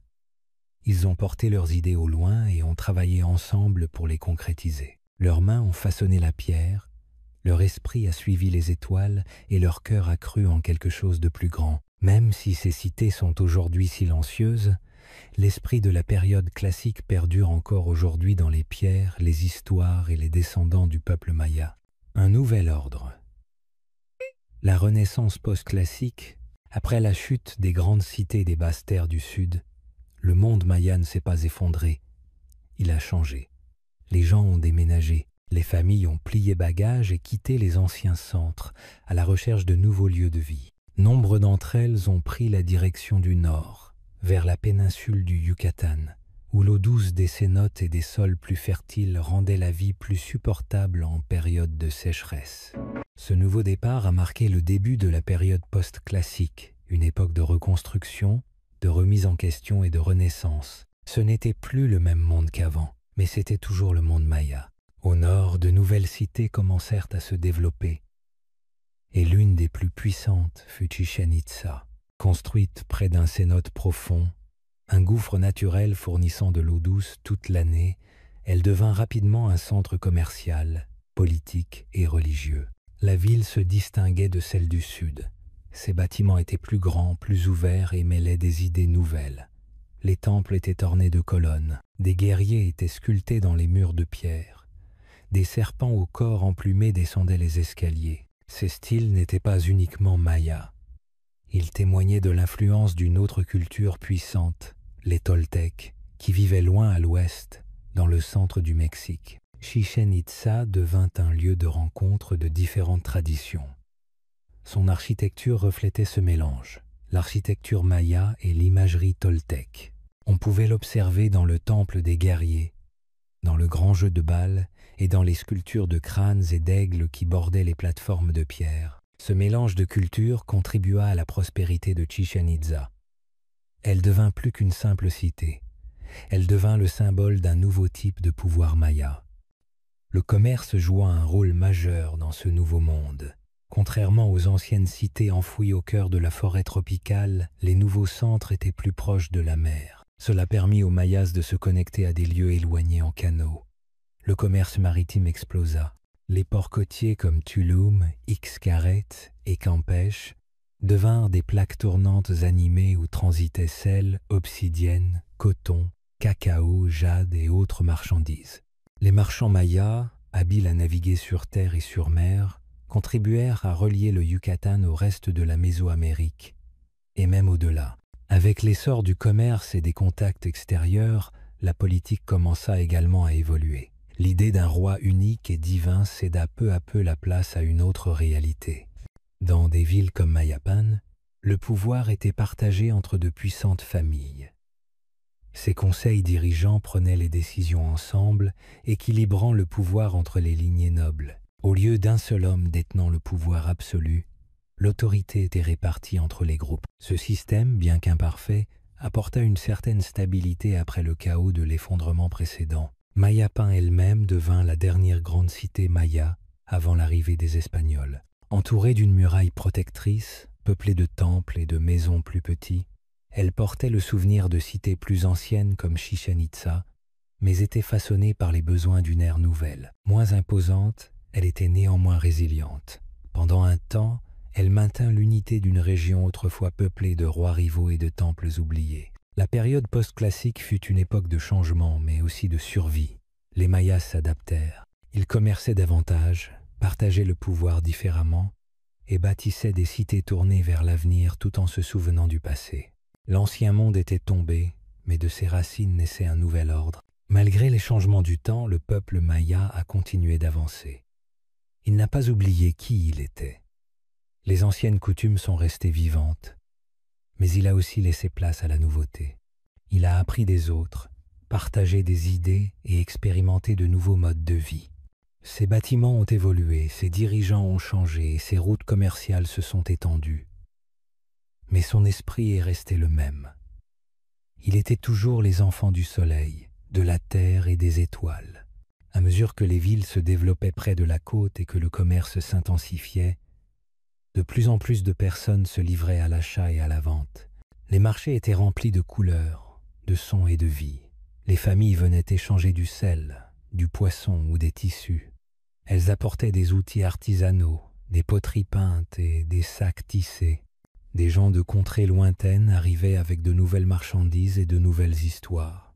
Chaque échange était plus qu'un simple échange, c'était une rencontre culturelle. Cela a permis aux Mayas de devenir plus intelligents, plus sages et plus connectés au monde. Des bateaux chargés de marchandises naviguaient sur les rivières et la mer. Ces pirogues transportaient non seulement des biens, mais aussi des messages, des idées et des amitiés. La mer n'était plus seulement de l'eau. Elle devenait une route vers d'autres terres. Les Mayas apprirent à lire le ciel, les vents et les vagues. C'étaient d'habiles marins et de brillants marchands. Même loin de chez eux, ils savaient trouver leur chemin. La vie dans les villes était trépidante. Les gens travaillaient dur chaque jour. Les agriculteurs cultivaient du maïs, des haricots, des courges et du piment dans les champs. Les bâtisseurs sculptaient des pierres et élevaient des temples. Les artistes peignaient des fresques murales et fabriquaient des bijoux en jade et en coquillages. Les enfants apprenaient de leurs parents à planter, à prier, à parler avec respect. Les villes vibraient au son des rires, de la musique et de l'odeur des aliments qui cuisaient sur le feu. Les Mayas ne se contentaient pas de survivre, ils vivaient pleinement. Bien que les rois ne soient plus vénérés comme des dieux, les dirigeants jouaient toujours un rôle important. Ils collaboraient pour maintenir la paix, résoudre les problèmes et protéger le peuple. Ils écoutaient les conseils des prêtres des anciens. Ils savaient qu'il fallait gagner la confiance et pas seulement prendre le pouvoir. Cela a permis aux villes de rester fortes et d'éviter certaines erreurs du passé.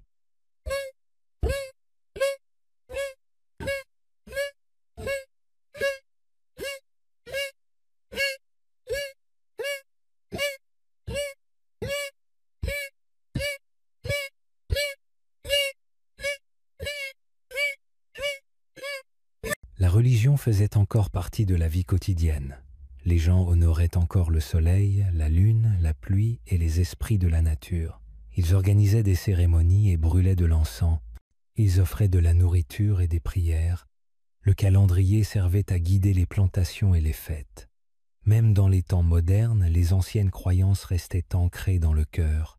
Les temples étaient toujours debout et les chants sacrés s'élevaient encore. Le monde maya post-classique n'était pas parfait. Il subsistait des conflits. La faim, les pertes et les luttes persistaient. Mais malgré tout, les habitants continuaient à construire, à apprendre et à grandir. Ils n'abandonnaient pas face à la chute des villes. Ils ne s'arrêtaient pas face à la sécheresse ou à l'émergence de nouvelles idées.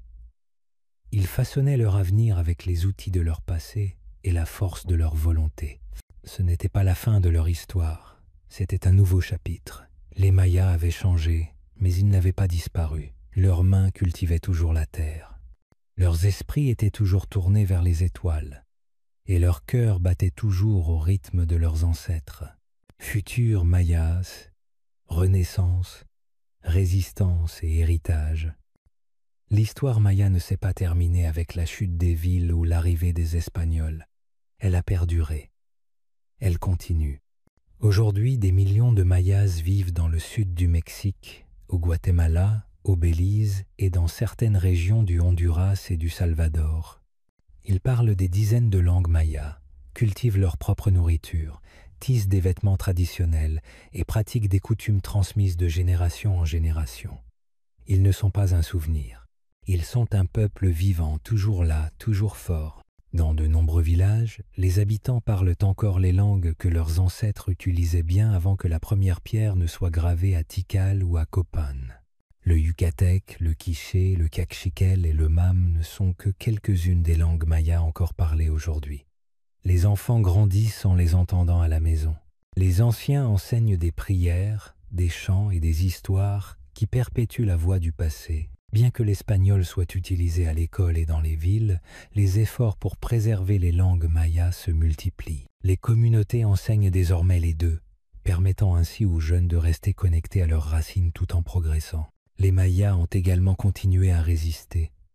Au cours du siècle dernier, ils ont défendu leurs terres, leurs droits et leur mode de vie. Au Chiapas, au Mexique, le mouvement zapatiste est devenu une voix puissante pour les peuples autochtones, dont de nombreux Mayas. Ils ont réclamé de meilleures écoles, de meilleurs soins de santé et la protection de leurs terres.